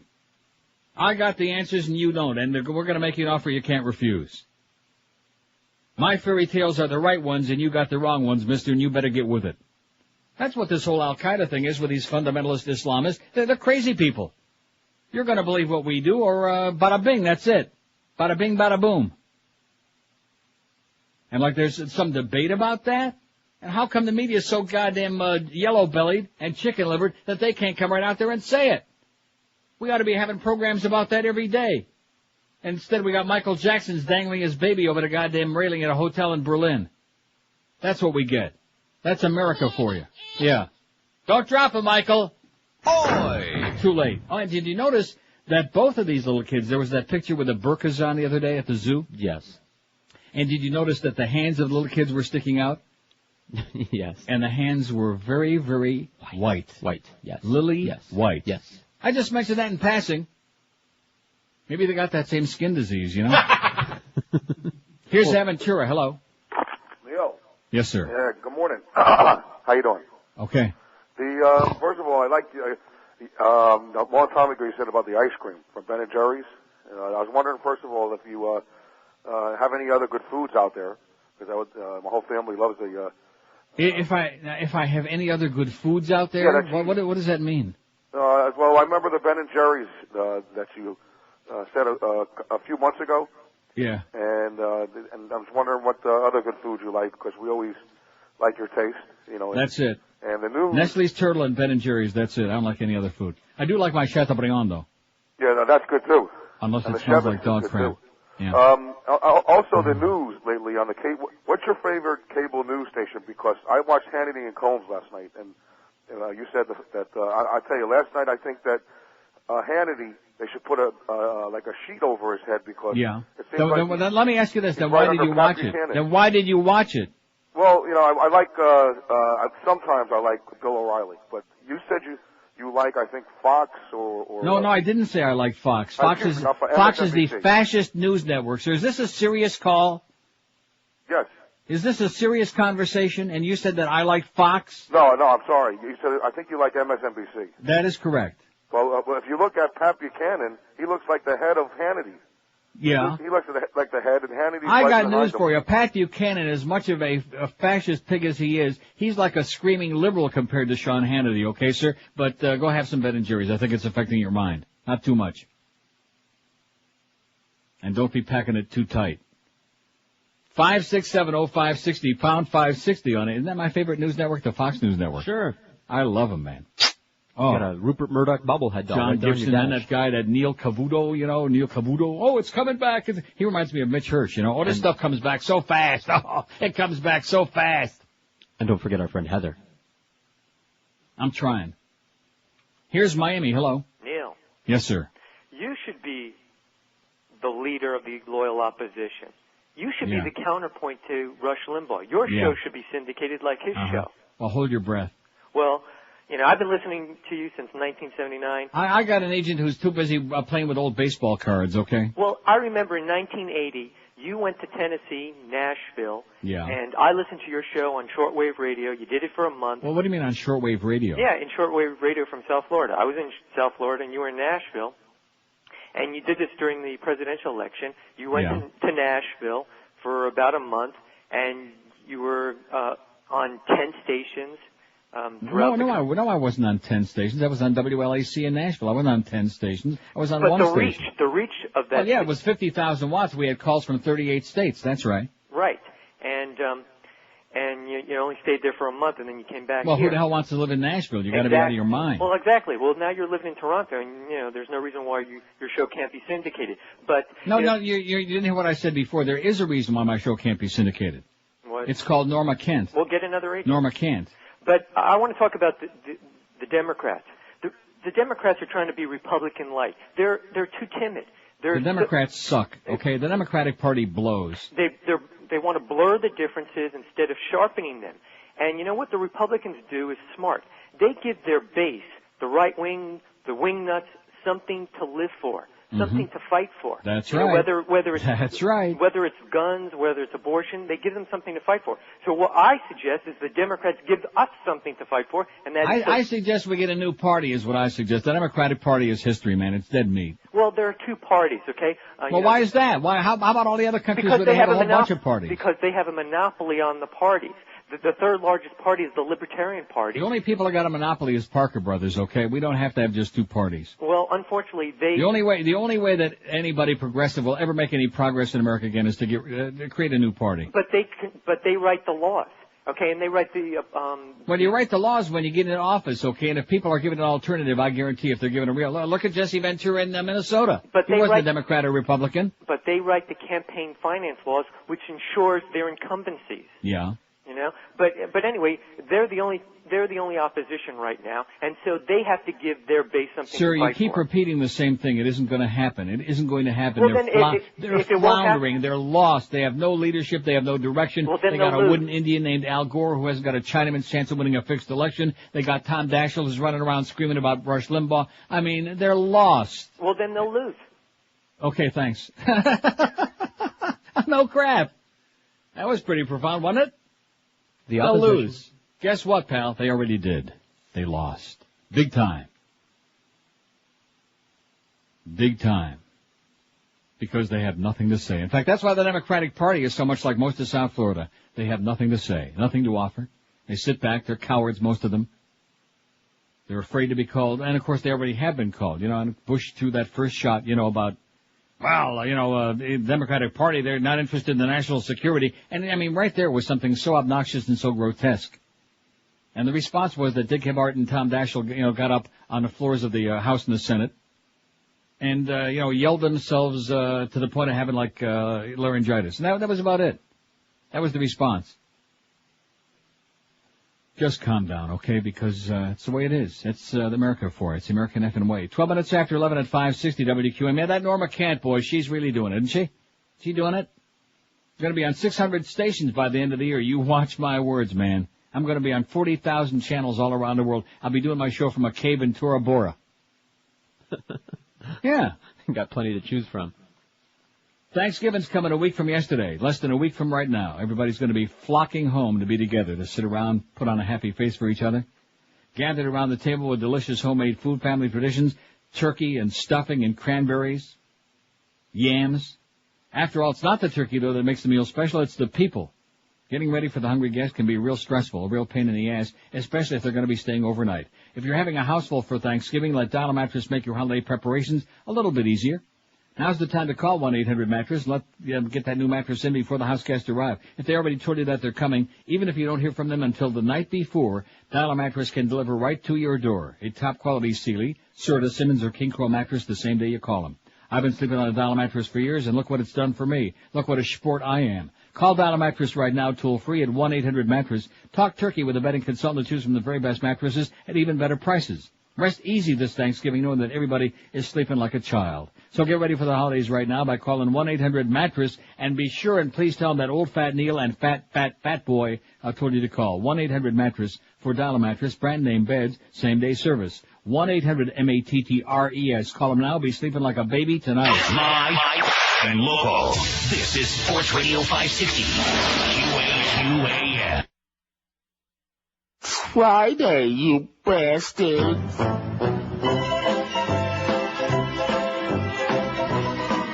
Welcome back to the testicular model of the Mohawk and David show. Now, what do we got here? Hey, Mo. What? Did you see I'm trying to think? I just want to tell you, you're leaning over my lap again. Well, I thought I smelled something pungent. Something wrong with you. No, I'm white. Oh, I split my back here. Get the hell out of my way. Where am I supposed to go? The hell, you squeaky little bastard? Hey, I don't think I got a squeaky voice. You don't, huh? No. I think you need your balls examined. My balls? That's right. Now drop your pants so I can examine them. No. You ever want to work in this business again? Yeah. Then obey my command. Okay. Oh, that's bigger than Oscar Mayer truck. Yeah. Jesus, look at that thing. Let me get my flashlight over here. Where's your balls? They're there. You're packing a python in your pants and no balls? I got balls. They're up a little. Oh, yeah? Well, let's see what happens when I slam my foot down on your face. No! There. That hurt, Mo. Hey, your voice. Yes? You sound kind of normal. Oh, yes, quite right. It's a far, far better way to sound. I don't believe it. Hey, let me see if I can get it lower. Now, say something. Fall off the bone, baby back ribs. See that? Your balls dropped. Pretty good, huh? East of the Rockies. You like that? Yeah, thanks, Mo. Yeah? You like that, eh? Let's see what happens when I put them back. I'm putting them back, see? That'll be the day when you get a better voice than me. Hey, what are you doing? This thing's wrapping around me like a cobra. I can't move. It's coiling around me. Not the mouth. Not the... 11:19 at 560 WQAM. Happy Friday to you. You know that story I had about the child molesting priest again in Boston? Yes. The one that was chopped off? Well, here's another one. Okay. So it doesn't really make any difference if that one was chopped off on the margins. Boston Auxiliary Bishop Emilio S. Alou, no relation to the baseball-playing brothers Alou, during his years running a seminary for Catholic teenagers in New York, expelled a high school student who had reported being sexually molested by a Catholic brother at the school, according to a lawsuit filed in New York Supreme Court. Joseph Lemmy, the former high school student, no relation to Toronto Maple Leafs Jyrki Lumme, said in an affidavit filed with a lawsuit that he complained of the alleged abuse in 72, but that Alou never encouraged him to report his allegation to civil authorities or higher church officials, and instead told him he was not priest material. I literally begged Alou to let me stay at the seminary, but he just kept shaking his head and saying that I should leave. Yeah, that was Freudian. Lemmy, who's now the principal of a Catholic high school, said in the affidavit, I recognize now that removing me from the seminary was an intentional act that would ensure that the assaults on me would not be investigated. If I were removed from the seminary would have no further duty to protect me.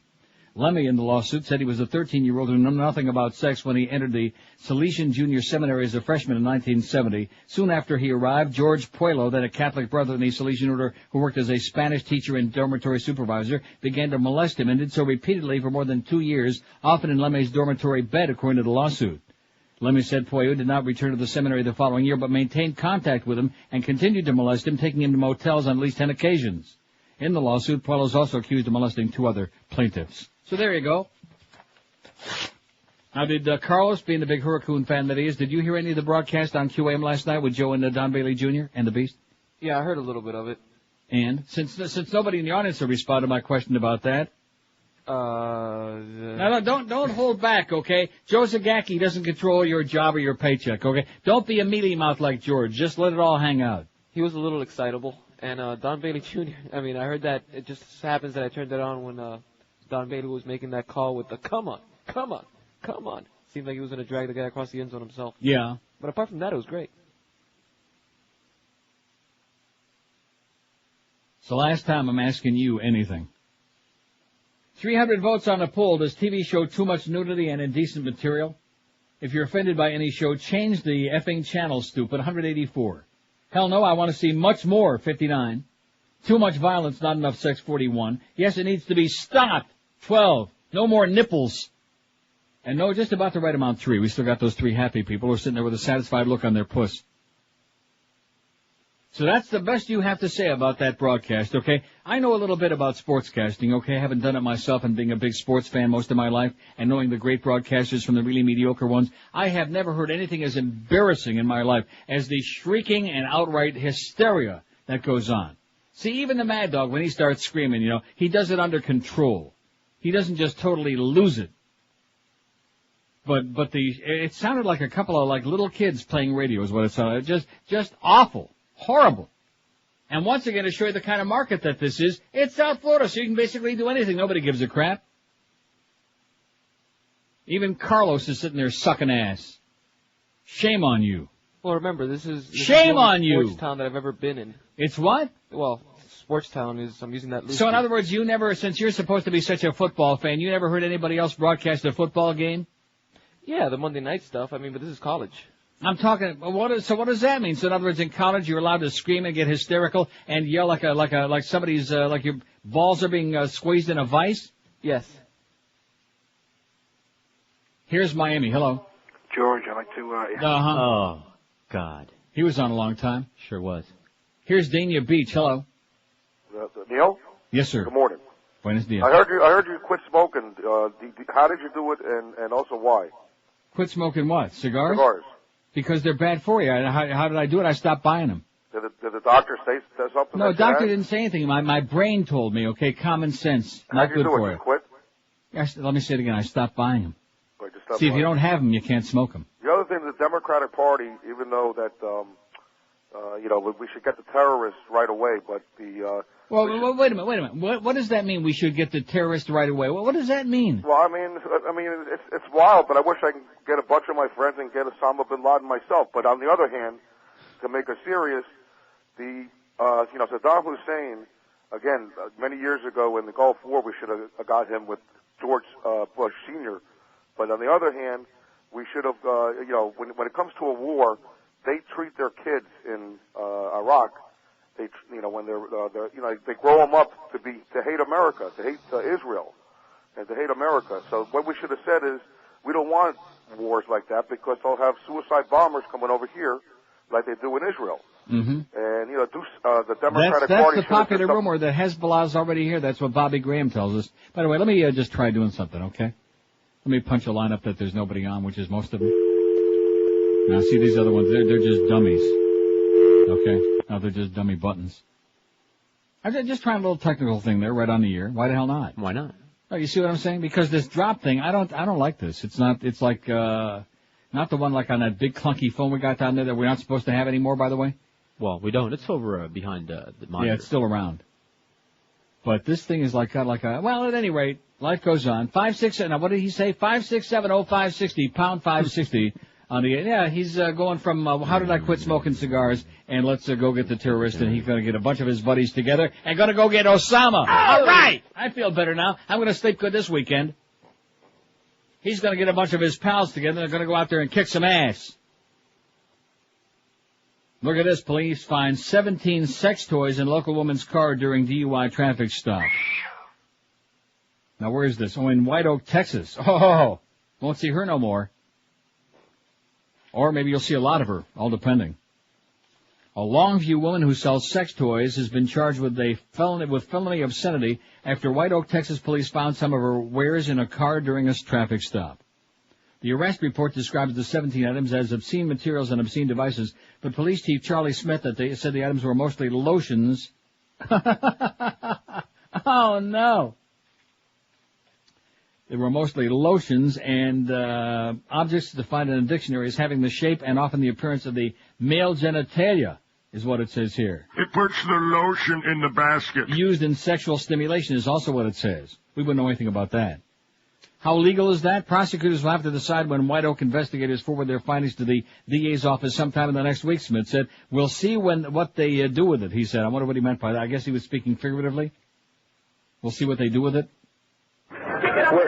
Kathleen Elizabeth Kathy Grubbs, a distributor for the national company Slumber Parties, Inc., calls the charge, which carries a maximum penalty of 2 years in jail, kind of ridiculous. State law in Texas appears to be a little less forgiving. It's illegal to wholesale promote obscene materials or devices.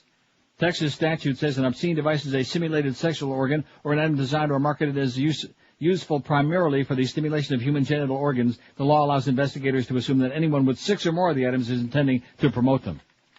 So you can use them, just don't promote them, okay? Okay. 27 after 11 at 560 WQM. Well, what a segue from that into Oleomed. I can see some connections, you know what, but I guess I better pass. If you break one of those capsules open. Oleomed Mediterranean formulas are good stuff for you, man. They're advanced combinations of pharmaceutical-grade olive oil with vitamins, minerals, herbals, and other nutrients, scientifically designed to provide natural nutrition solutions to help you support specific health needs. Look for Oleomed's 3 new formulas. They have one to help you sleep, one to help you control your weight, and CoQ10, which is stupendous for your heart, all using the benefits of the finest olive oil that you can buy with anybody's money. Oleomed's a great new product that's good for you. It's available at Publix, Eckerd's, and Walgreens. If you'd like to get more info, call them toll-free at 1-866-OLEOMED. That's 1-866-653-6633. You can also order their products online at oleomedamerica.com. And if you visit your nearest Publix and buy an Oleomed product in Data Broward, you can still get a coupon for a free Larry Coker bobblehead doll while supplies last. Maybe pretty soon we'll have the Joe Z bobblehead doll. I bet you Carlos wants one of those bad.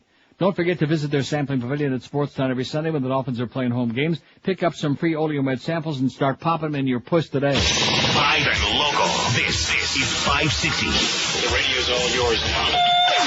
QAM.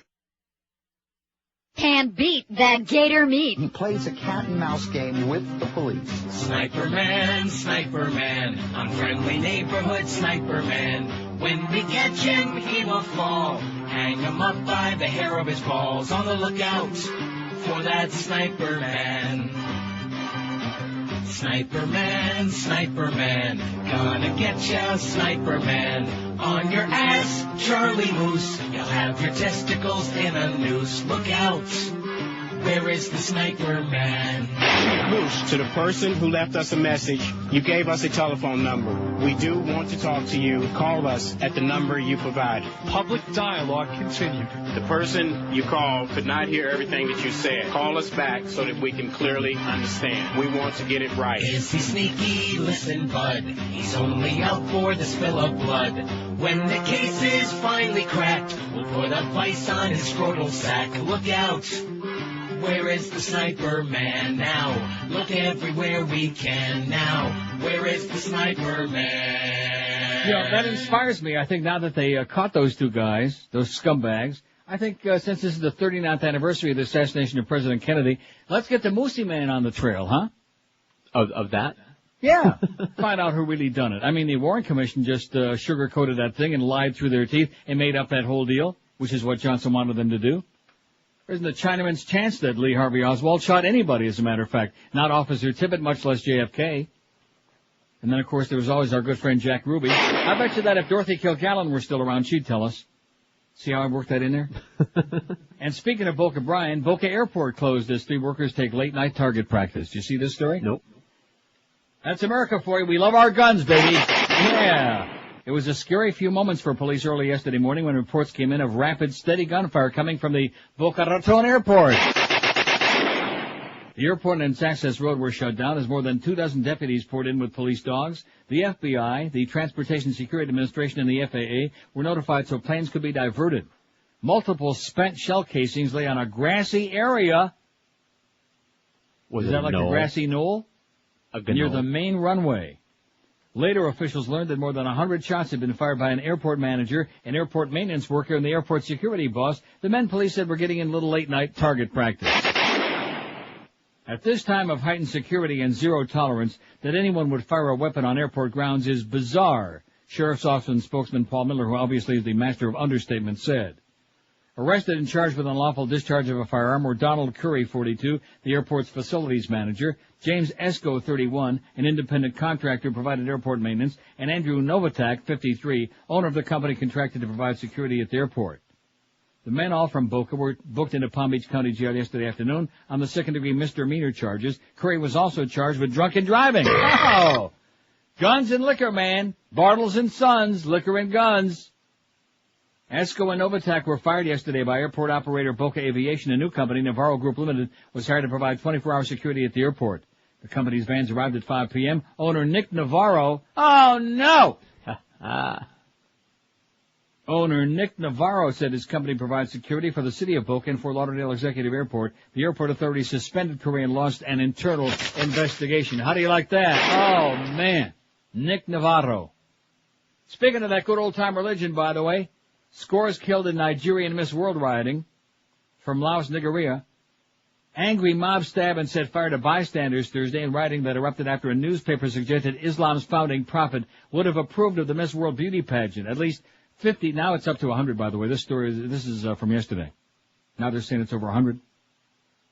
At least 100 people were killed and 200 injured. The violent demonstrators in the northern city of Kaduna burned churches and rampaged through the streets until hundreds of soldiers were deployed to restore calm and enforce a dusted-on curfew. Street demonstrations began Wednesday with the burning of an office at This Day newspaper in Kaduna after it published an article questioning Muslim groups that have condemned the Miss World pageant to be held December 7th in the Nigerian capital of Abuja. Muslim groups say the pageant promotes sexual promiscuity and indecency. Huh. Kind of sounds like America, doesn't it, with that, the ADA? Yeah. What would the Prophet Muhammad think? In all honesty, he'd probably have chosen a wife from among the contestants.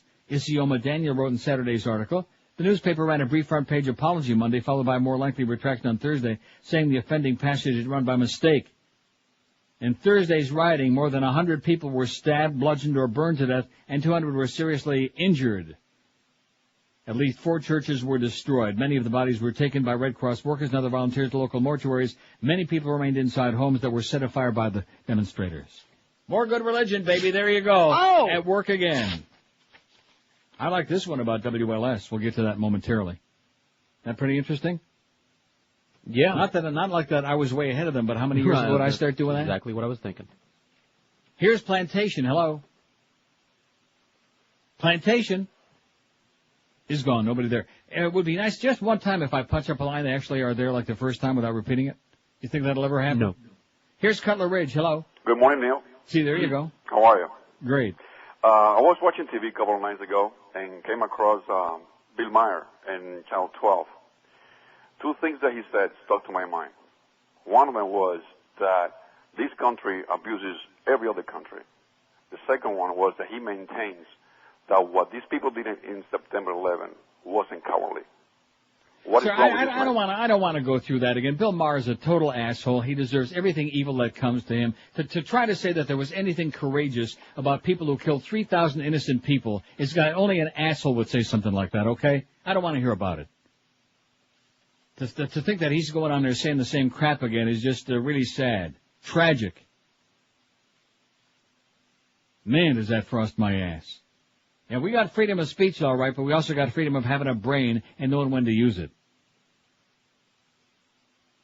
5670560. Any calls about Joe Zagacki and Don Bailey Jr. yet? No. No. Here's Kendall. Hello. How you doing, Neil? Okay. Joe Zagacki. First thing, Joe Zagacki blows. And number two. But that's not a response to what what I'm talking He's about. terrible. He's terrible. He's terrible. He's fake. Yeah. Other thing, this will make your day. Maybe you saw this, maybe you didn't. I don't know if you get Sports Illustrated. No, I don't. Well, there's an ad. You may want to pick this one up since Tommy Brady's your friend. It's a nice ad for milk in this week's. He's milking it? He's milking it. Yeah. And he's just sitting there in a pair of shoulder pads and a glass of milk and ice. So I thought maybe All right. Make your Excellent. day. Thanks for redeeming yourself. That was it. Okay. Tom Brady's milking it, baby. And it's right there in Sports Illustrated. Who's obsessed with Tom Brady, and why not? Something we can all be pleased about. 5670560, pound 560 on the AT&T and Verizon wireless line. Here's Westchester. Hello. Hey, Neil. How are you doing today? Okay. Just wanted to say happy Friday to you and have a good weekend. Did you ever find that Cincinnati Bengals song? I called a couple weeks ago about it. Did I ever find what? Remember I called a couple weeks ago right before the election, the Cincinnati Bengals song? Just wondering if you found it or not. No. Oh, and about Joe Zagacki, it's not that... Joe what? Joe's, what, Zagacki? I don't know how to call it. Zagacki. Yeah.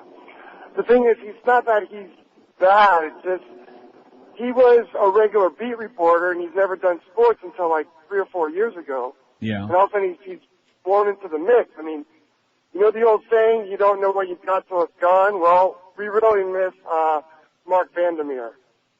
I thought he was great. Yeah. And keep in mind, by the way, they had a chance for our good close personal friend, the former voice of the Dolphins, Bill Zimfer. He was going to do a U of M football. And, oh, no, we got to have one guy to do all the sports. You people at U of M, man, you're really something, you know. Had a chance to have Bill Zimfer, a guy who did the Dolphin broadcast for 89 years, do U of M football. Oh, no, we got to have the same guy do all the sports. We got to say, I mean, Jesus, God almighty. But that's South Florida for you, baby. Believe you me, it's Bush League. That's South Florida. Sums it up to a T, perfectly. 5670560, pound 560 on the AT&T and Verizon line. Guys, you want to have some serious fun? VIPSportsbook.com. That's some serious fun. Even more exciting than seeing Tom Brady in Sports Illustrated. Well, maybe almost as much. Bet football. Bet against the Heat, which ought to be some easy money, like taking candy from a baby. Bet hockey or anything you want. Log on to VIPSportsbook.com now and see how easy the site is to use. In fact, make a bet on Trevor Kidd the next time he might be playing for the Leafs. Don't bet on it soon. You don't have to be a high roller to play at the best, and that, of course, is VIPSportsbook.com, where you can bet as little as $5. So have some fun. You might even win some cash. At least you'll be treated like a VIP. I bet your horse players out there are really going to enjoy this. VIPSportsbook.com pays track odds plus 10%. You'd be crazy not to bet horses there. VIP online casino is great, too. They got blackjack, they got craps, slots with a minimum wager as low as 10 cents. We're talking about some serious fun.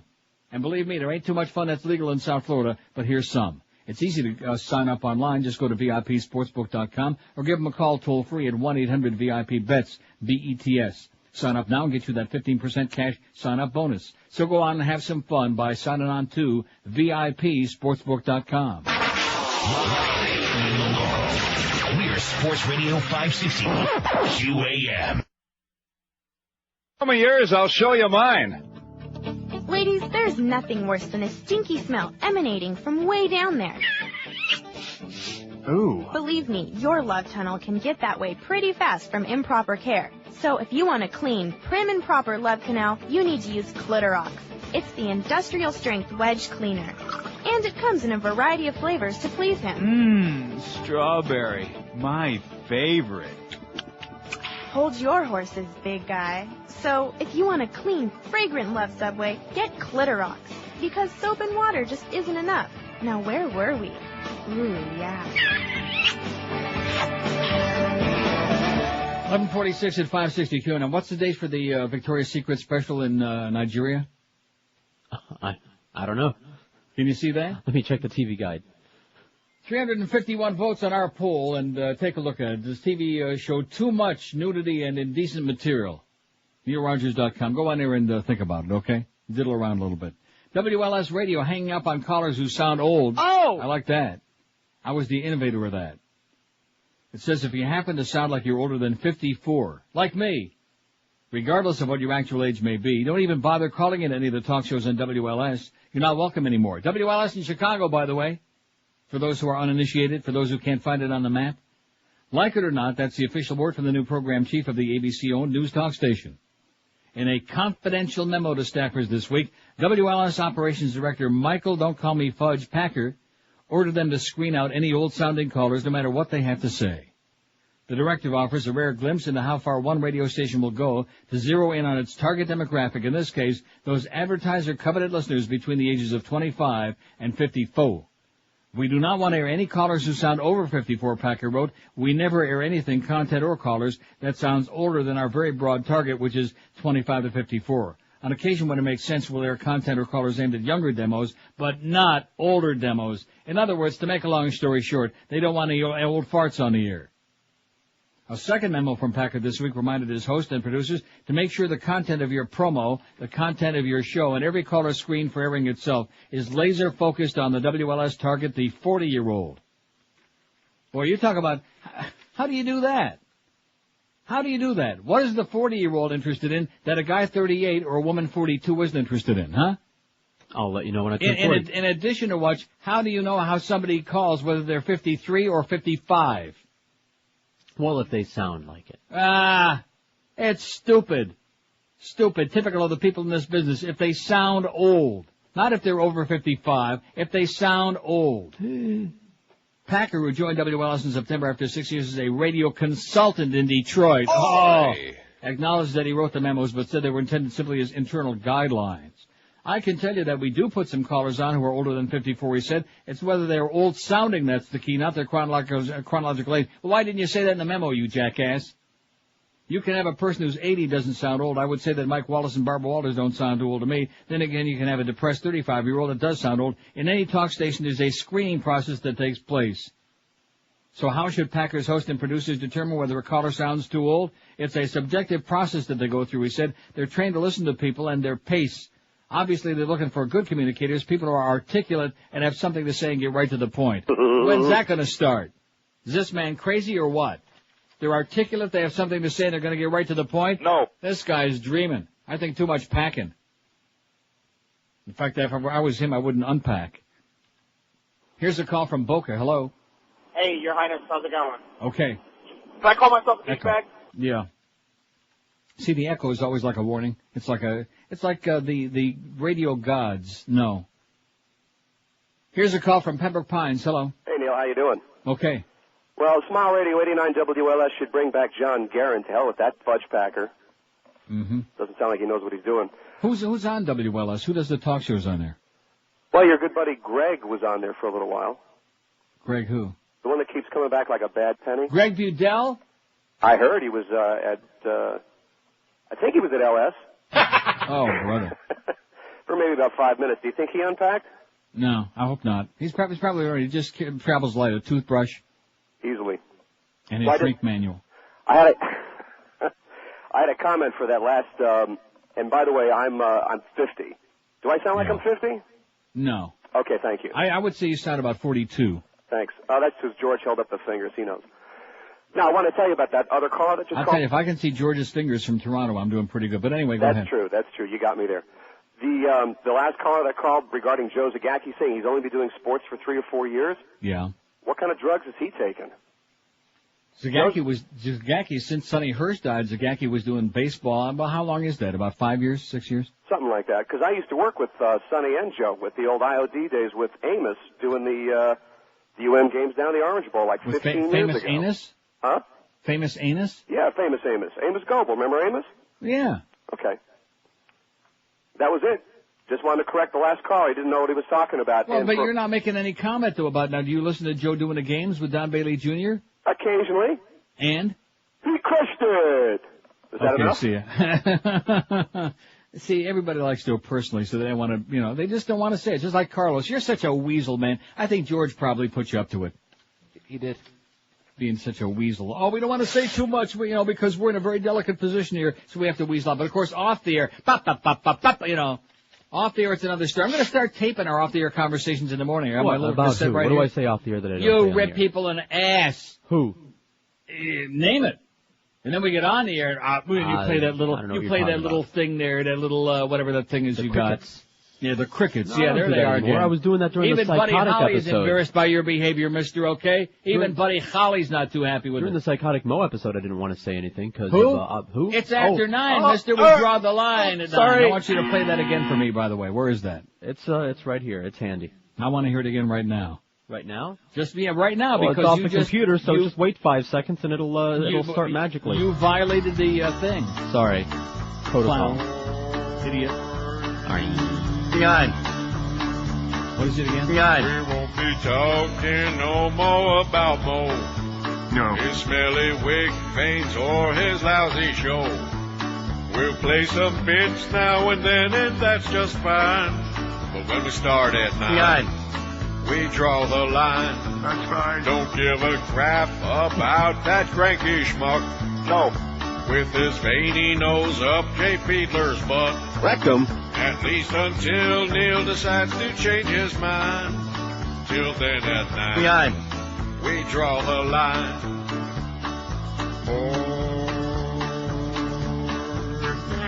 Okay, now don't be going over that line again, or you might not even be Sorry. here next week.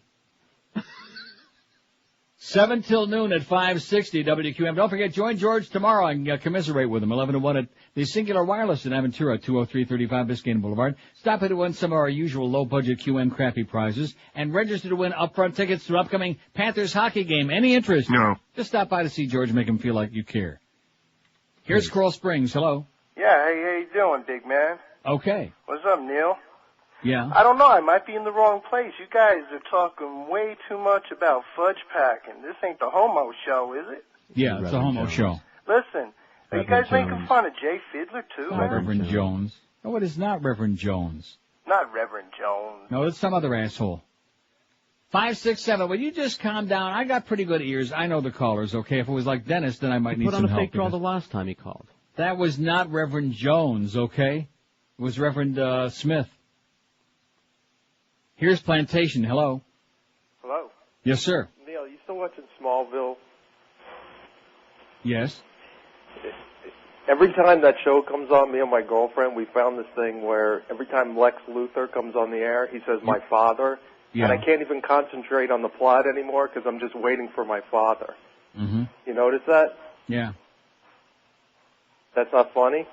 No, It's not that I'm funny. I'm just I saying. never did notice that, but I'm I'll start game of it. He's I'll always start like- looking for it Tuesday night, though. I'm telling you, once you notice it, that's all you'll concentrate on because it'll come on. No, I can assure you that when I'm watching that show, I will not be concentrating on anything Lex Luthor has to say. I can You'll guarantee see. you. I'm telling you, you'll hear my Right, father. I'm telling you, sir, I will not be concentrating on Lex Luthor. This guy he don't get it at all, does he?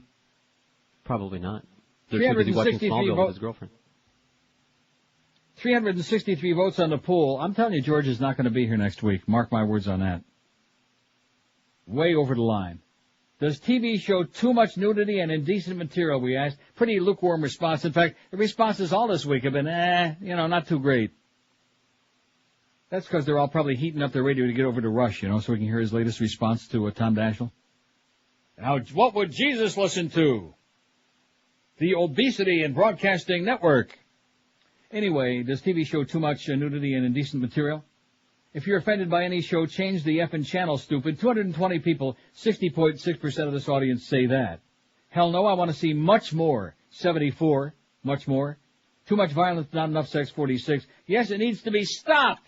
17, 4.6% say, too much of that racy crap, it gets my pacemaker going.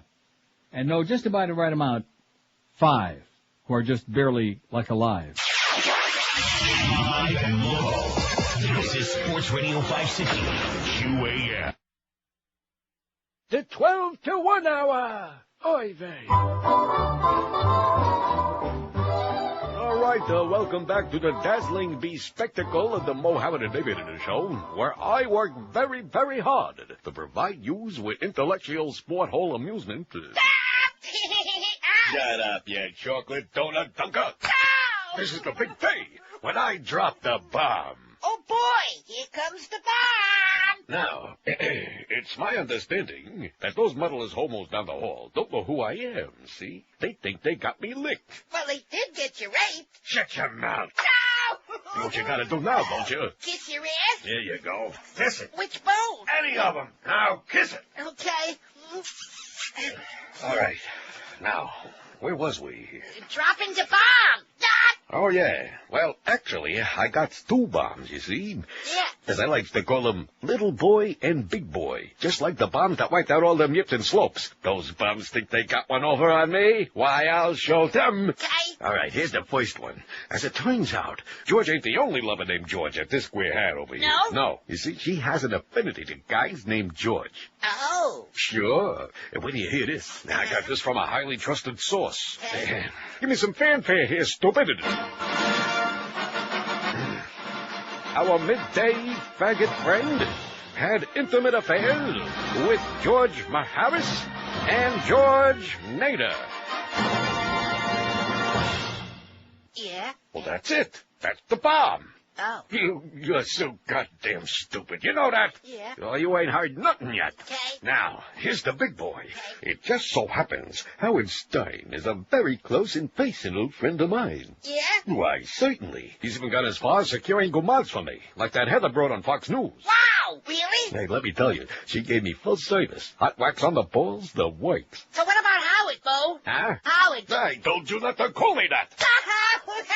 Anyway, as a favor to me, Mr. Stein is having his team of crack fit writers rip the crap out of that pipe smoker down there with their own comedic stylings. Yeah, like this one right here. Just to get things started. Roll it. Neil Rogers and George are the spick and the queer, the spick and the queer, the spick and the queer. Lesbians, vaginas, and penis size and balls. Penis size and balls. Lesbians, vaginas, penis size and balls. Lesbians, Rogers and the spick and the queer. Lesbians, vaginas, and penis size and balls. Funny, huh? That ought to fix their ass. Yeah. Listen, you. Kiss the other bone of my ass. That's right. Okay. Now move the bag out of the way. That's better. Here's your bonus, you dumb bastard. 12:03 at 560 WQAM. Speaking of tasteless things, they can't lay a glove on him, says the New York Daily News. That was the decision German authorities announced last night after weighing charges against Michael Jackson, who touched off that Führer this week when it touched off the Führer.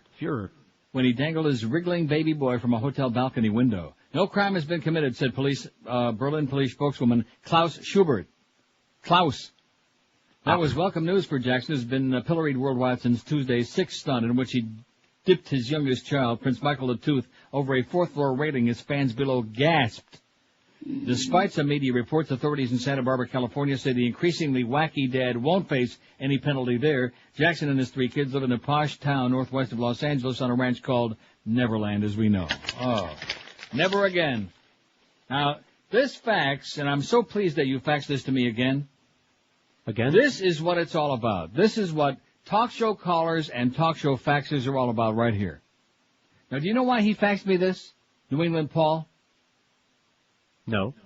Because earlier in the show, and of course you probably forget because, you know, he faxes so often I don't that actually read them you from him. Can't separate one from the other. Faxed earlier in the show some innocuous thing, which I forget about what that was all about, and I didn't read it. I didn't pay any attention to him. You didn't read faxes it? He faxes again and says, "Attention, Neil. I guess the luster is worn off on my faxes." Yes.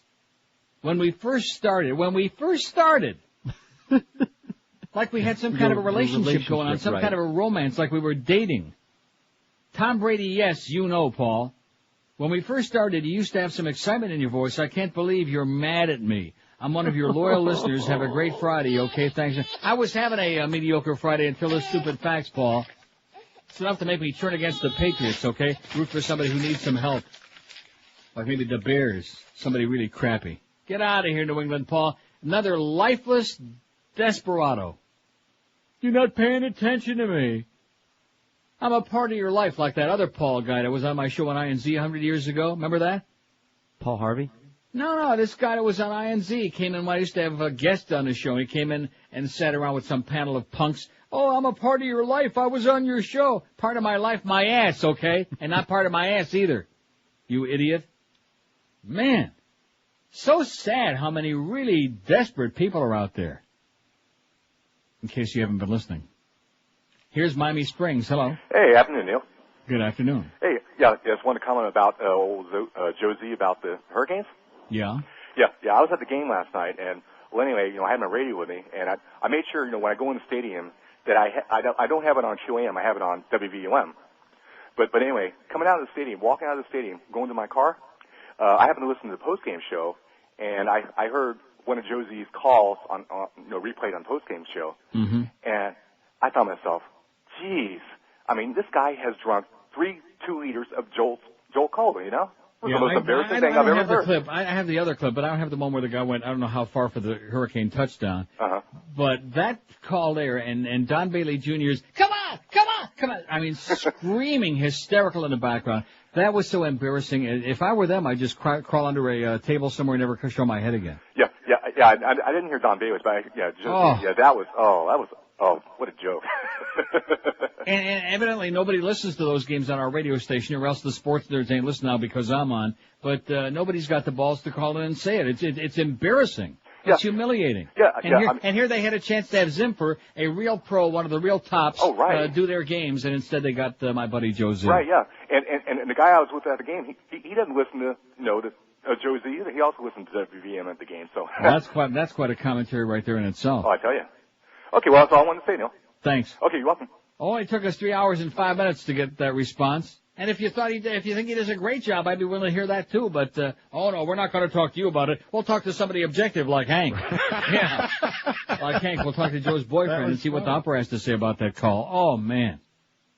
See, if you're really his friend, Humper, you ought to be telling him just calm it down a few notches. You're just out of control. You're psychotic. You're shrieking. Over here.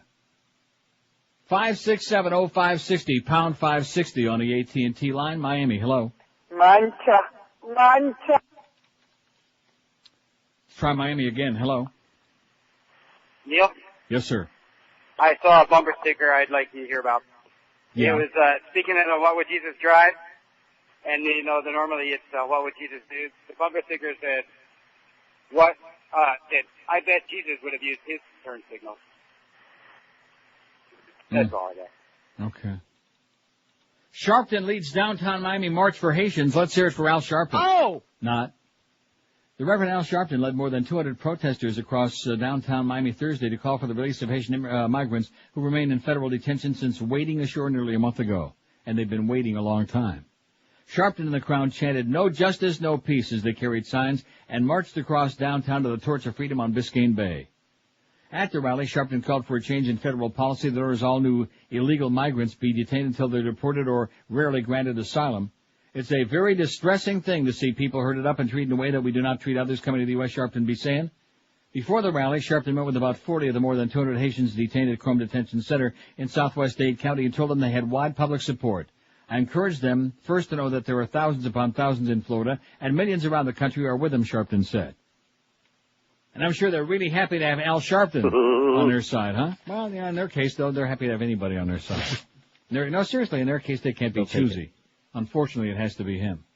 5670560, pound 560 on the AT&T and Verizon line. Here's Atlanta. Hello. Yeah, I want to know if George saw South Park this week. Yeah. 391 votes on the poll. If I was you, I'd go in the other room right now and just slap Carlos around the head a little bit. Yeah, just hit him a couple of times in the head. Why am I always skeptical on those, you know what? I was too, but it actually sounded real. Yeah. Why, because he sounded under 55? Yeah, between 55 and 53. Here's Miami. Hello. Hello, Neil. How are you? Okay. This is Don Ed. Too old. 56705. What? He was too old. How could you hear me laughing? I had the mic off. No, that guy was too old. I'm the one who invented that. WLS, that ain't nothing new. I created that many years ago. That's why I changed the whole show. Instead of talking to people over 90 years old. That's why there is no more topical talk radio, only right-wing radio, see?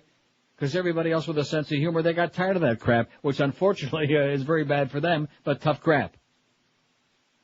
I'm not going to talk to some old cocker like that some with a frog in his mouth. Hello there. You know, like Walking Death with that death rattle in the back. I don't want to hear that.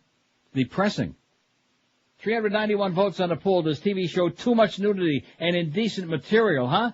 This is all in the wake of that big Simmons they had with the FCC and everybody else about Victoria's Secret. All these right-wing goyim out there who are all whipped up to a frenzy because somebody saw a nipple or two here or there. A nipple.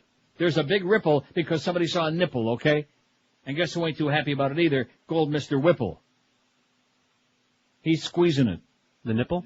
No, something else, and it ain't the Charmin either.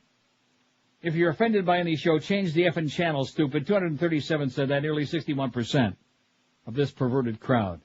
Hell no, I want to see much more. 80. Over 20% want to see more. They want to see some real flesh, not just some lingerie freaking show. Too much violence, not enough sex, another 50. Yes, it needs to be stopped. 17, 4.3% said that. 4% silly people. And no, just the right amount, 6. Well, that's good that we got 6 people out there who are they got just the right, see what I'm saying? Must like be the nice. Porridge. It's like the porridge. Not too hot, it's not too cold, it's just right. Like the calls today, you know, not too good, pretty bad. Oh, ask me if I care. Do you care? No. I mean, it's kind of stupid, you know. I come on the air, and I'm screaming and ranting and raving about the fact that the right wing, they got all the talk radio, and they got all the clout, and they got everybody all whipped up, and that the liberals and the moderates and anybody to the left of Attila the Hun doesn't care, and then I'm trying to whip everybody up when I know they don't care anyway. What's the point in that? I must be getting pretty stupid in my old age. Over 54. Stupid. Yeah, that's me. Uh-oh, I think George just did it again. I guarantee you, folks, George will not be there next week. He's going to be on suspended a sentence, mark my word. But before he starts his suspension, he'll do that appearance tomorrow because he gets paid for it. You willing to go on that suspension? Okay. In fact, maybe this will be the one that everybody talked about they thought you were going to get before when somebody was trying to get you canned that we don't talk about after 9. A week of penance. Oleomed Mediterranean formulas are damn good stuff, baby. Years ago, a zillion years ago, the Greeks, the Italians, the Spaniards, they discovered that olive oil is really great stuff. It's good for you. And that's why Oleomed is so good, because that's what it's based on. The finest olive oil that money can buy are in those little capsules combined with other good stuff. Vitamins, minerals, herbals, and all kinds of other great nutrients, scientifically designed to provide natural nutrition solutions to help you support specific health needs. Look for Oleomed's 3 great new formulas. There's one to help you sleep, one to help you control your weight, and CoQ10, all using the benefits of pharmaceutical-grade olive oil. Like I said, the best under the sun. Oleomed's an outstanding new product that you can pick up just about all over town because more and more people are searching for it and grabbing it. You'll find it at Publix, Eckerd's, and Walgreens. If you want to get more information, call Oleomed toll-free at 1-866-OLEOMED. That's 1-866-653-6633. You can also order their products online at oleomedamerica.com. And if you visit your nearest Publix and buy an Oleomed product in Dayton Broward, you can still get one of those coupons for a free Larry Coker bobblehead doll. He's at the 50 to 40. While supplies last. I got to get that tape. In fact, that's your assignment, Carlos. Get the tape of that long touchdown run that they had last night. Yep, I know exactly which one you're talking about. Don't forget to visit their sampling pavilion at Sportstown every Sunday when the Dolphins are playing home games. Pick up some free Oleomed. Start popping it in your puss real soon. Live and local. We're Sports Radio 560 QAM. Friday, you bastard. All right. Oh, fat ass Rosie, please go away. Find a new way to attack the buffet. Go home and eat your ho-hos. till you explode. Hoo-ah! Just like your fat shut-in ladies have to buy 2 seats on a plane. Spinning your fingers that have yellow stain from Cheetos. Can't see your toes. Faster piggy poo nose. Proud to be fat, disgusting, and pasty. Oi! You make the shut-in women smile. They like a gal who's fat and sassy. Big smelly fat, so repulsive and vile. Your body cheese smells like a crapper. After it was occupied by Ed Asner, need a shoehorn to get into your car, 'cause you're too goddamn wide. Oink and squeal, oink and squeal, oink and squeal, fat lady, living with your lover lesbian. Slobbering and snorting a tree between her knees. Mashed potato yeast. Smells fishy to me.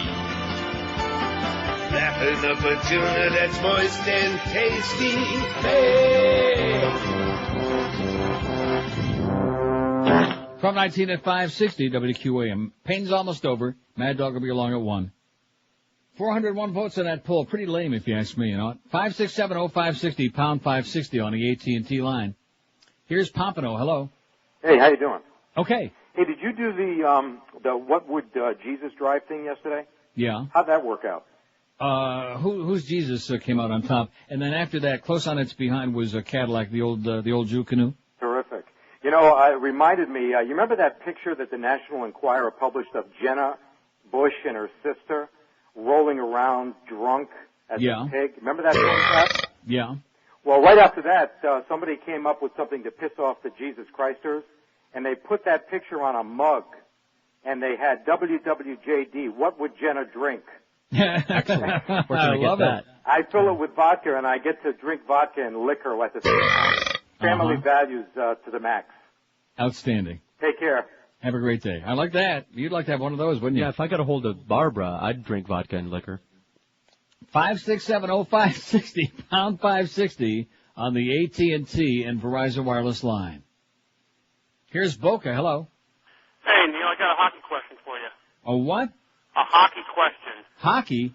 Yeah. You must be joking. No, really, this is a question I could never understand the answer to. If a goalie leaves the crease to play the puck, why does he not fall under the same rules as all the other players out there and getting checked and everything? If he leaves the crease, it just seems to me like. Well, technically, theoretically, you're supposed to be able to hit him, but because the rules are all geared toward protecting the goaltender, and he's got all that heavy equipment on, he really can't, that's the reason why. Okay, one more question, one more statement. I want to tell you that I have said some stupid things in my life, as we all have, but I never, ever, ever said that you were a part of my life. Oh, no.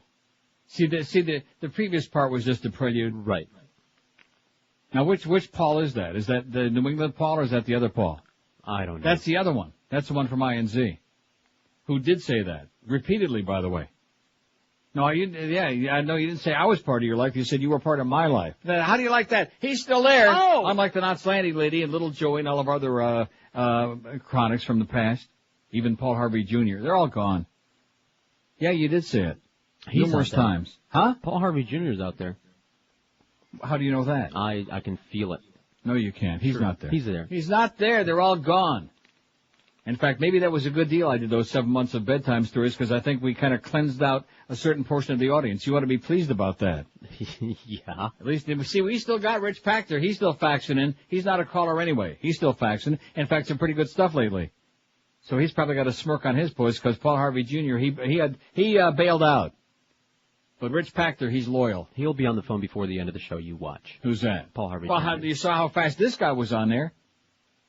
Starts out pretending to be calling about a hockey quote, which had nothing to do with anything else, instead of like getting right to it and having a discussion about it like a man, and then clicks the phone down. Sure, you said it.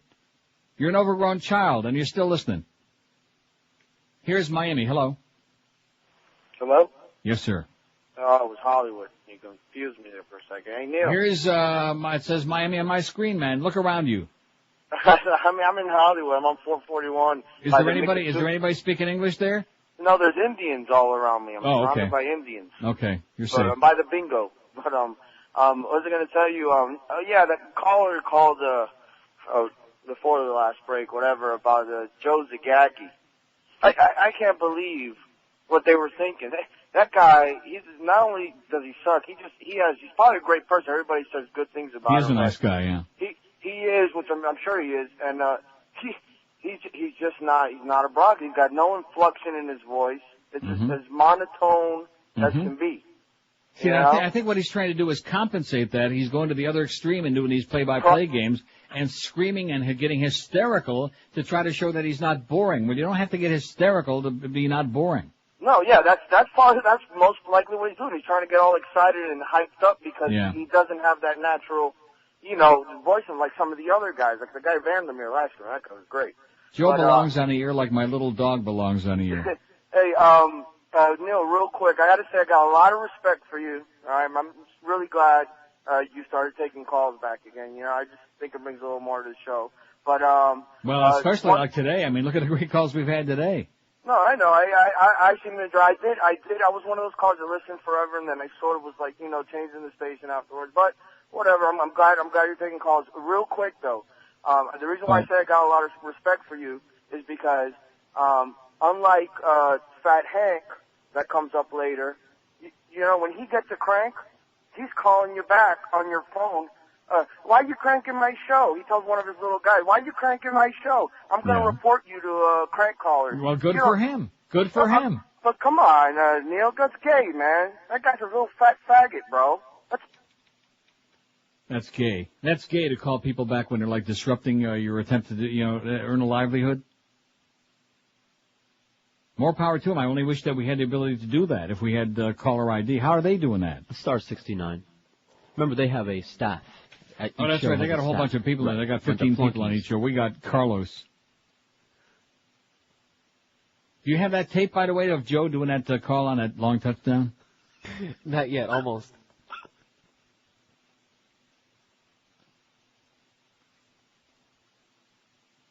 And this is cute, this thing about Steve Kane. This is cute. Yeah, okay. See, I wouldn't waste my time with Mr. Ego that much time as long as to read that fax because there just aren't that many people who have any idea who he is anymore. Here's a guy that's been in town for 20 years? Never had a number on any station. Even on stations that had big numbers like WS News at the time. Never had a number. Even when he followed you? No, he never had a number when he followed anybody. He never followed me. I was on at night. He was on 3 to 7. No, at IOD. Oh, and yeah, that's true. He did have a number of the first book, and then after they heard enough of the same old tired stuff, the contrived crap every day.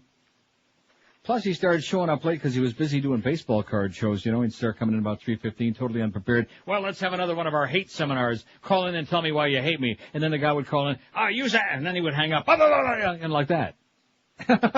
Remember those? Yeah, brilliant. Yeah. Call in and take your best shot. See if you really and then he would hang up on him, Anytime he did that, you knew that he was totally unprepared to do a radio show, which was a lot. But nevertheless, you got it handed to him being the number one homophobe in South Florida when he's got so much competition. 26 past noon at 560 WQM. Pompano Park is open for live harness racing every Monday. Let me say it again. Every Monday, Wednesday, Friday, and Saturday. First post time 7:15 p.m. Free general parking, free clubhouse, free grandstand admission every afternoon and night. So why not come out for an evening of great horse racing action? Make a lot of cash, root home a winner from the rail, treat yourself to a private box seat on the 4th floor, or enjoy a Ben & Jerry hot fudge sundae or a slice of Bilatti's pizza. That was my favorite call today, the guy that said, oh yeah, you turned me out of that Ben & Jerry's ice cream. What else do you like? There's plenty else that I like, mister, but it ain't none of your business. Live racing on Monday starts this Monday, November 25, plus the Broward County Fair is underway at Pompano Park through December 1. Make it a doubleheader with a trip to the fair and night at the races. Don't worry that every Wednesday is dollar night. You can get a draft beer, hot dog, soda, large pretzel, or popcorn, only $1 a piece Wednesdays at Pompano Park. And of course, the excellent top of the park dining room on the 6th floor is open now every live racing night for fine dining, featuring Chef Kirk Leday's nightly specials, the best seafood steaks, prime rib dinners in town. And maybe even like a little ice cream too. Every seat on the top of the park offers you a panoramic view of the races with a little private TV monitor to take a look at it and the racing too. There's also a great all-you-can-eat buffet on the fourth floor Players Lounge, only $10.95 per person every racing night. Pompano Park also offers full-card simulcasting every day of your life, 7 days and nights a week, starting at noon with highlight, harness, and thoroughbred racing action from all across North America. Watch out, here comes Tony Kerwood on the far outside. Pompano Park on Powerline Road, a block south of Atlantic Boulevard. Don't forget, now into the full racing schedule, 4 live nights a week, every Monday, Wednesday, Friday, and Saturday, 7:15 at Pompano Park. Live and local. This is Sports Radio 560. QAM. Joe Zagacki sucks, okay? Okay. All right. Homeland Security microphones hidden in the car of 5 Al-Qaeda aides recorded this incident. Due to the graphic nature of this recording, parental discretion is advised. Come on, let's go. We're going to be late. Keep your tablecloth on. I'm coming. Close the doors. Let's go. Yeah, I just had to put the stuff in the trunk. Oh, jeez, look at this. My wife forgot to fill it up. Oh, you're going to have to kill her. I'll take her head off. Remind me to kill her when we get home. Okay, kill your wife when we get home. All right, let's go. Road trip. 100 bottles of beer on the wall. 100 bottles of beer. Oh, you take one down, you take one around. 99 bottles of beer on the wall. Hey, you know what? It's very hot in here. Can you turn the air conditioning on? There's no air conditioning. What do you mean there's no air conditioning in the car? Oh, wait. What's that smell? Sorry. Did you fart? Sorry, I had a falafel before I left. Oh, for crying out loud, now you gotta open the window. That stinks like a dead mule. Slow down. What's the matter back there? I'm getting sick. Slow down. Do not throw up in the car. Even though the smell of the fart is bad, do not throw up in the car, please. Because I never get that smell out. The fart, at least I rolled down the window, everything's fine. Go in the glove compartment, get one of them crowns. I'm all out of the Crown air fresheners. I got the pine tree left. Okay, then don't throw up. Don't you throw up! Just wait, there's a rest stop and 175 miles. Next to the McDonald's. We'll hook you all up good. Just hold it. All right, let's go. Turn on the radio. Let's have some music. Come on. Oh, yeah, I got my new XM satellite receiver. Oh, go. Check this out. Ooh, I love this song. Do you see the butt on this woman? She's like 50 or 60 or something like that. I tell you, they make them nice in America. Yeah, beautiful. Hey, listen to that digital quality. Isn't that nice? This is coming from a long way away. Wow. How about those stupid Americans still looking for us in caves? Here we are on the open road. What's that noise? And we should hasten to point out that the guy that called before about Hank's people screening the crank calls, he's obviously one of Hank's cranks. Hank's cranks? Yeah.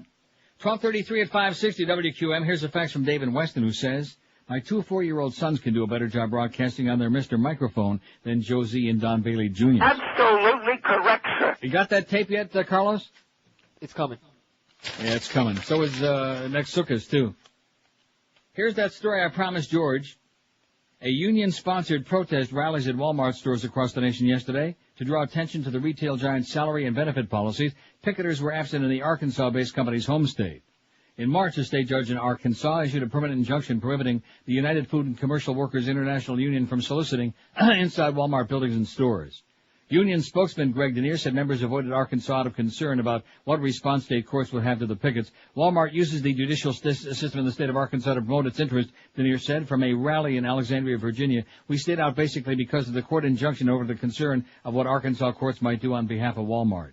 The union says it's joined with more than 120 nonprofit groups and other unions in its efforts to improve the lot of Walmart workers. The groups want Bentonville, Arkansas-based Walmart Stores, Inc., the world's largest private employer, to pay workers more and improve benefits.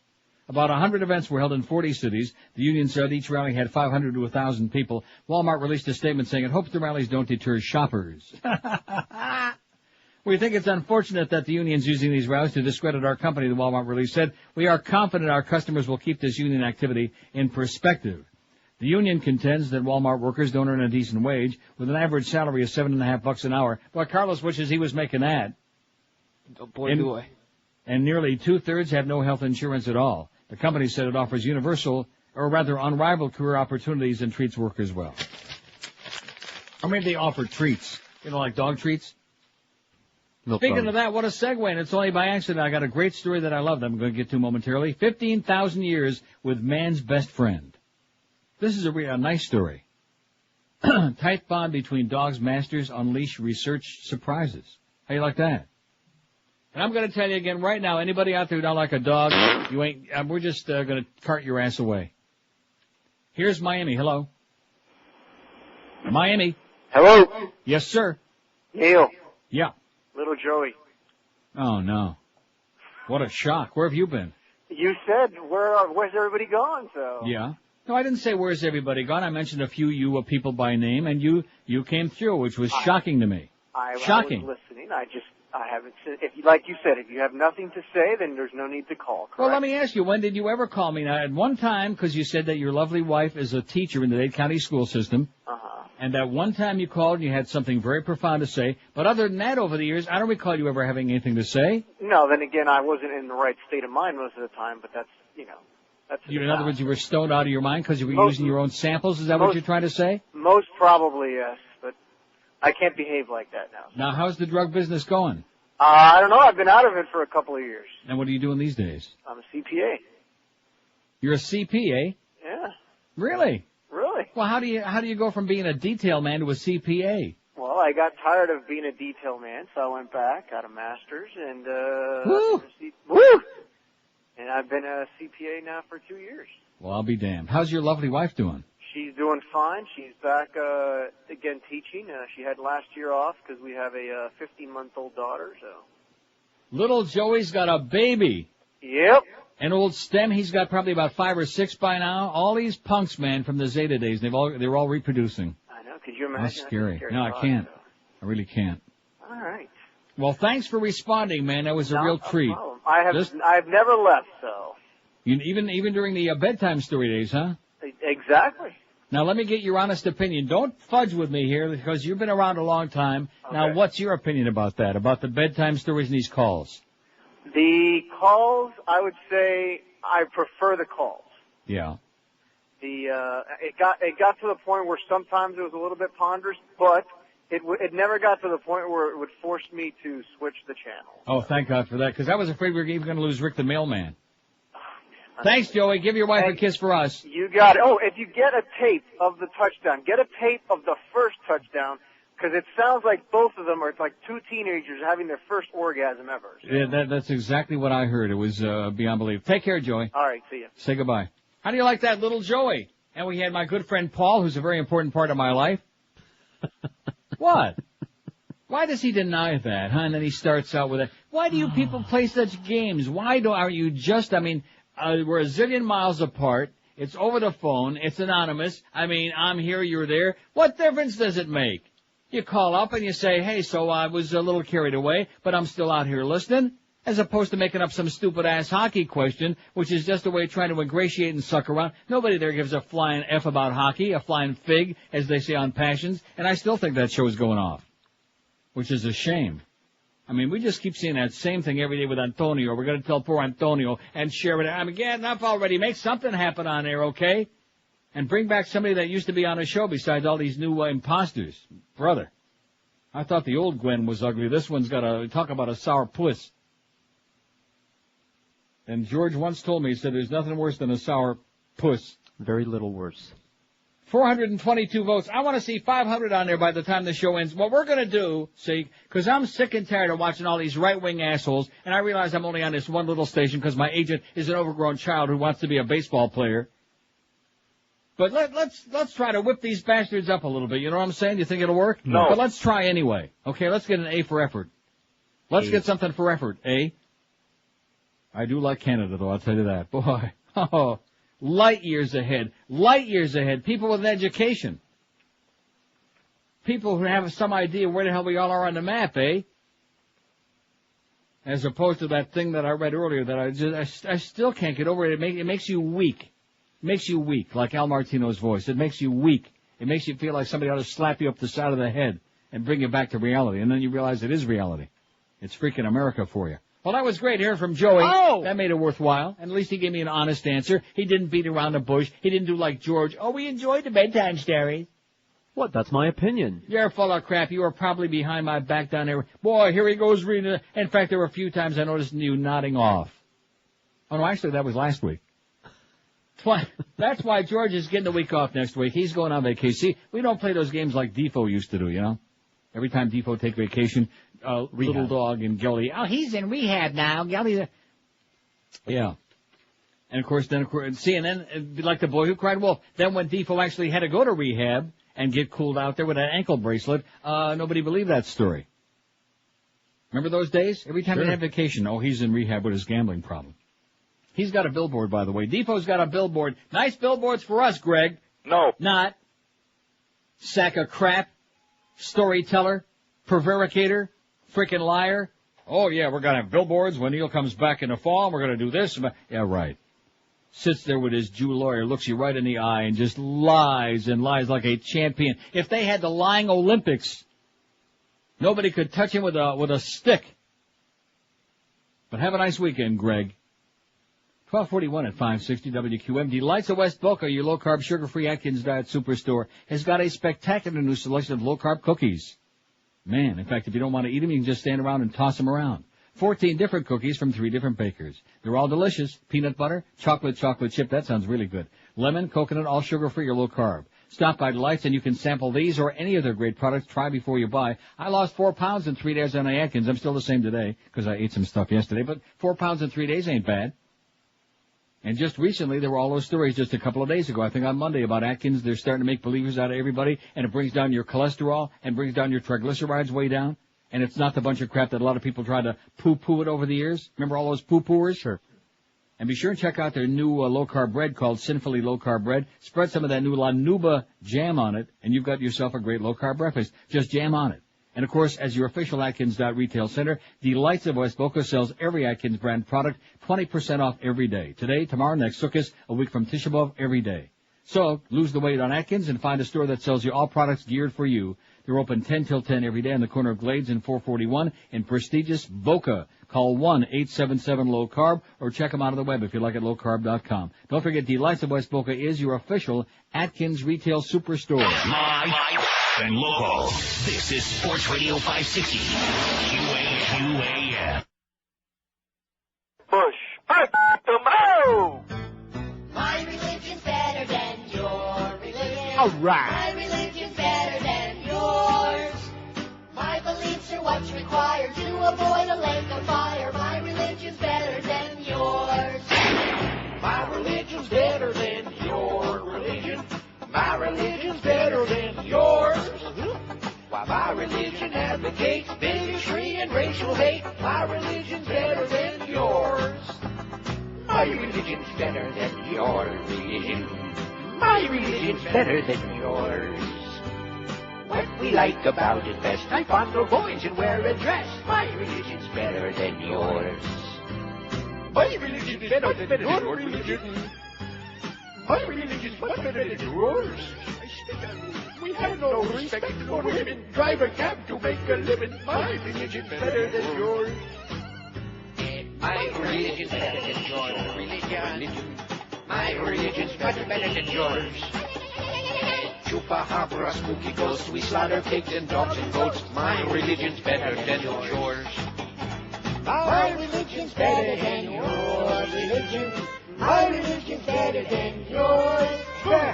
We wear beanies and pigtails and never ever pay retail. My religion's better than yours. Oi! My religion's better than your religion. My religion's better than yours. We knock on doors to bother you like Fuller Brush to spew our views. My religion's better than yours. My religion's better than your religion. My religion's much better than yours. We wear ties and ride our bikes and get to marry lots of wives. My religion's better than yours. My religion's better than your religion. My religion's better than yours. We don't want to use our brains. We're mindless livings on parade. My religion's better than yours. Yeah, we're pissed off about this Miss World competition. Let's go out and kill some people. What do you say? Sure. You first. Wal-Mart was also one of the biggest out-of-state contributors to Jeb Bush's re-election campaign. Somebody reminds us on facts. Thank you for reminding us that, so we hate him even more now. Now, Rich Pactor's not going to be too happy about this next voice. That's why you called. And the Pactor is still an asshole. In fact, I hear he's getting his own show on Fox. It's going to be called The Pactor Factor. What will it be about? Sponsored by Max Factor. It'll be all about you and the fact that he hates you like poison. You know, I never did anything wrong to him. And you're still doing that phony breathing thing. Why do you still do that? I don't know. In fact, Rich suggested to me by fax a couple days ago. He says, give Paul Harvey Jr. a real good suggestion. Tell him to stop breathing. That's what he said. I don't know what he meant by that. Just stop breathing. Not really. No, he did Why not. is he so obsessed with me? I don't know. I don't know what that's all about. I think you guys probably had a spat or something. What? Because I wouldn't sit on his end of the steam room? I'm sorry. That must have been it. Anyway. He said he wanted to just snap you on your cute little butt with a towel just once or twice, and you kept running away. That butt's hanging halfway down the ground. So let me ask you, what complexion are you today, sir? You know what? I haven't had a carrot juice in I can't tell you how long. So that pasty, nasty. You know, when we first met, it was Emac and Bolio. Do you remember those days? Of course. And I was on a 60-day carrot juice fast. And you gave me a look, you know, bright orange. But anyway, listen, you know what? This is the original Carrot Top. I don't want to have anything to do with the chronics that you have now. I mean, they're useless. There's no content. They're not funny. Yeah. So what are you trying to say? Well, wait a minute. Have you been listening all along, continuously? On and off. You know, to be honest with you, I swap between you and Tony Bruno. Tony Bruno? Yeah, I love the show. Oh. I'm sorry. It's the truth. And then when he goes on off... that station with a weak signal? I get him up here in Boca. Yeah. But anyway, no, and then once he goes off, I'm with you 100%. I just don't have the desire to call if you don't take callers. It's just I don't want to be associated with. How many calls you got that are absolute assholes? About 98%. I mean, you remember Arnold, EJ, DJ, Knots Landing Lady. I mean, there was a dozen of them that contributed to the show. This was back when Dave Caprita and the Bird was still looking semi-decent. Yeah. Oh, yeah, but that wasn't on this station. And, of course, don't forget... Thanks for calling. Our dear departed friend. Her and I became very good friends. What is it? Her and I became very good friends. The thanks for calling lady, you knew her? Oh, my God. I remember her and I having a 15-minute conversation on one of your anniversary shows. How about that? She's good. She's still alive? No, she just died a couple of weeks ago. That's why I just said, see, you haven't been listening. You haven't been listening. I must have missed it. We're going to put you in the Lying Olympics with Greg Reed, and I'm starting to think you might win it. Well, anyway, heading out to Vegas the whole month of January. Going to be out there working. Absolutely looking forward to it. Excellent. Okay, have a good... For a month. All right, thanks. Oh, told you. He hasn't been listening. Thanks for not letting me down. 12:51 at 560 WQAM. The number one Chinese buffet in the universe is the Emerald Coast. Go there this weekend and pig out. When in doubt, pig out. 3 locations for you. They're in Sunrise, they're in North Miami Beach, and the brand new one in Pembroke Pines. Start your mouth-watering eating experience with 6 different soups, then sample dozens of succulent entrees, like Oriental surf and turf on the weekends. And, of course, New York strip steak made to your order the way you like it at the Gourmet Center, that sizzling Asian grill featuring teriyaki steak, shrimp, chicken, seafood, even hand-carved prime rib. And, again, all cooked to your order the way you love it. And no crap at the Emerald Coast, no MSG. No fatty oils. In fact, they use only cholesterol-free oils in all their cooking, and certainly no cornstarch. Just really good, healthy stuff. Their buffet features a full salad bar, a new sushi bar, fresh shrimp cocktail, too. And Emerald Coast famous Lobster Fest is back, featuring lobster thermidors and lobster bisque. One requirement at the Emerald Coast, you got to try to leave some room for dessert. Pies, cakes, pastries, ice cream with all your favorite toppings, and fresh fruit, even watermelon, folks. It's the perfect ending to a gigantic feast. Emerald Coast now with 3 locations. They're in Sunrise, Pine Island and 44th Street. Now they're on Collins Avenue, just north of 163rd North Miami Beach. And at the intersection, just slow down, at the intersection of Flamingo and Pembroke Roads in Pembroke Pines. Emerald Coast accepts reservations, takeout and delivery available as well. Call 954-572-3822. 954-572-3822. Look for the new Oriental chicken salad, too, this weekend when you take the whole gang in for a gigantic feast at the Emerald Coast Chinese Buffet. Live and local. This is 560. The radio's all yours now. QAM.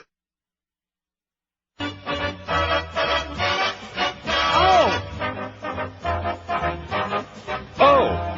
Have $1 million weekend. All right. WQAM 56.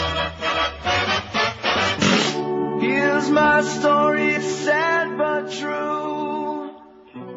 A about a girl called Syphilis Sue. Had a bug and ran it around.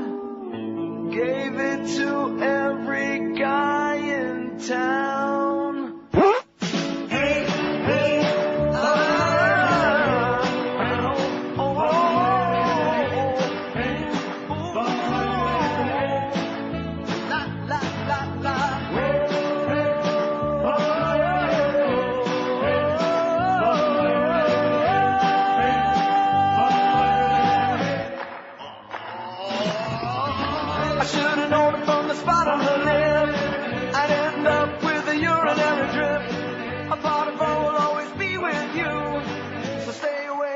Syphilis Sue. It took her clothes, I should have seen the signs.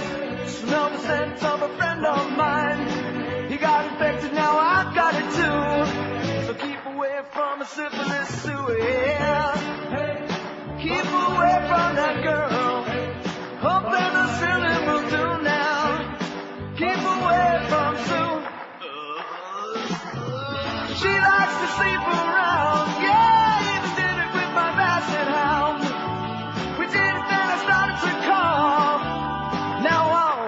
I'm afraid it's falling off. Here's the moral of the story from a guy who knows. Used to have a hose where this fungus grows. Ask any fool that she ever knew. Keep away from a Syphilis Sue, yeah. Keep away from I think Rich Packard had a point, you know. He's admitting he's listening to Tony Bruno. Oh, brother, that's got to tell you a lot, doesn't it? He always was kind of a silly person anyway. 12:58, and you know something? I'm not going to have time for my dog story. Oh, no. So I'll save it till Monday. It'll last. It's certainly nothing that, like, is timed. You know, it's lasts forever. 446 votes on that poll. Does TV show too much nudity and indecent material? This is on the heels, of course, of that horrendous thing they showed Wednesday night. What the hell was it called again? Victoria.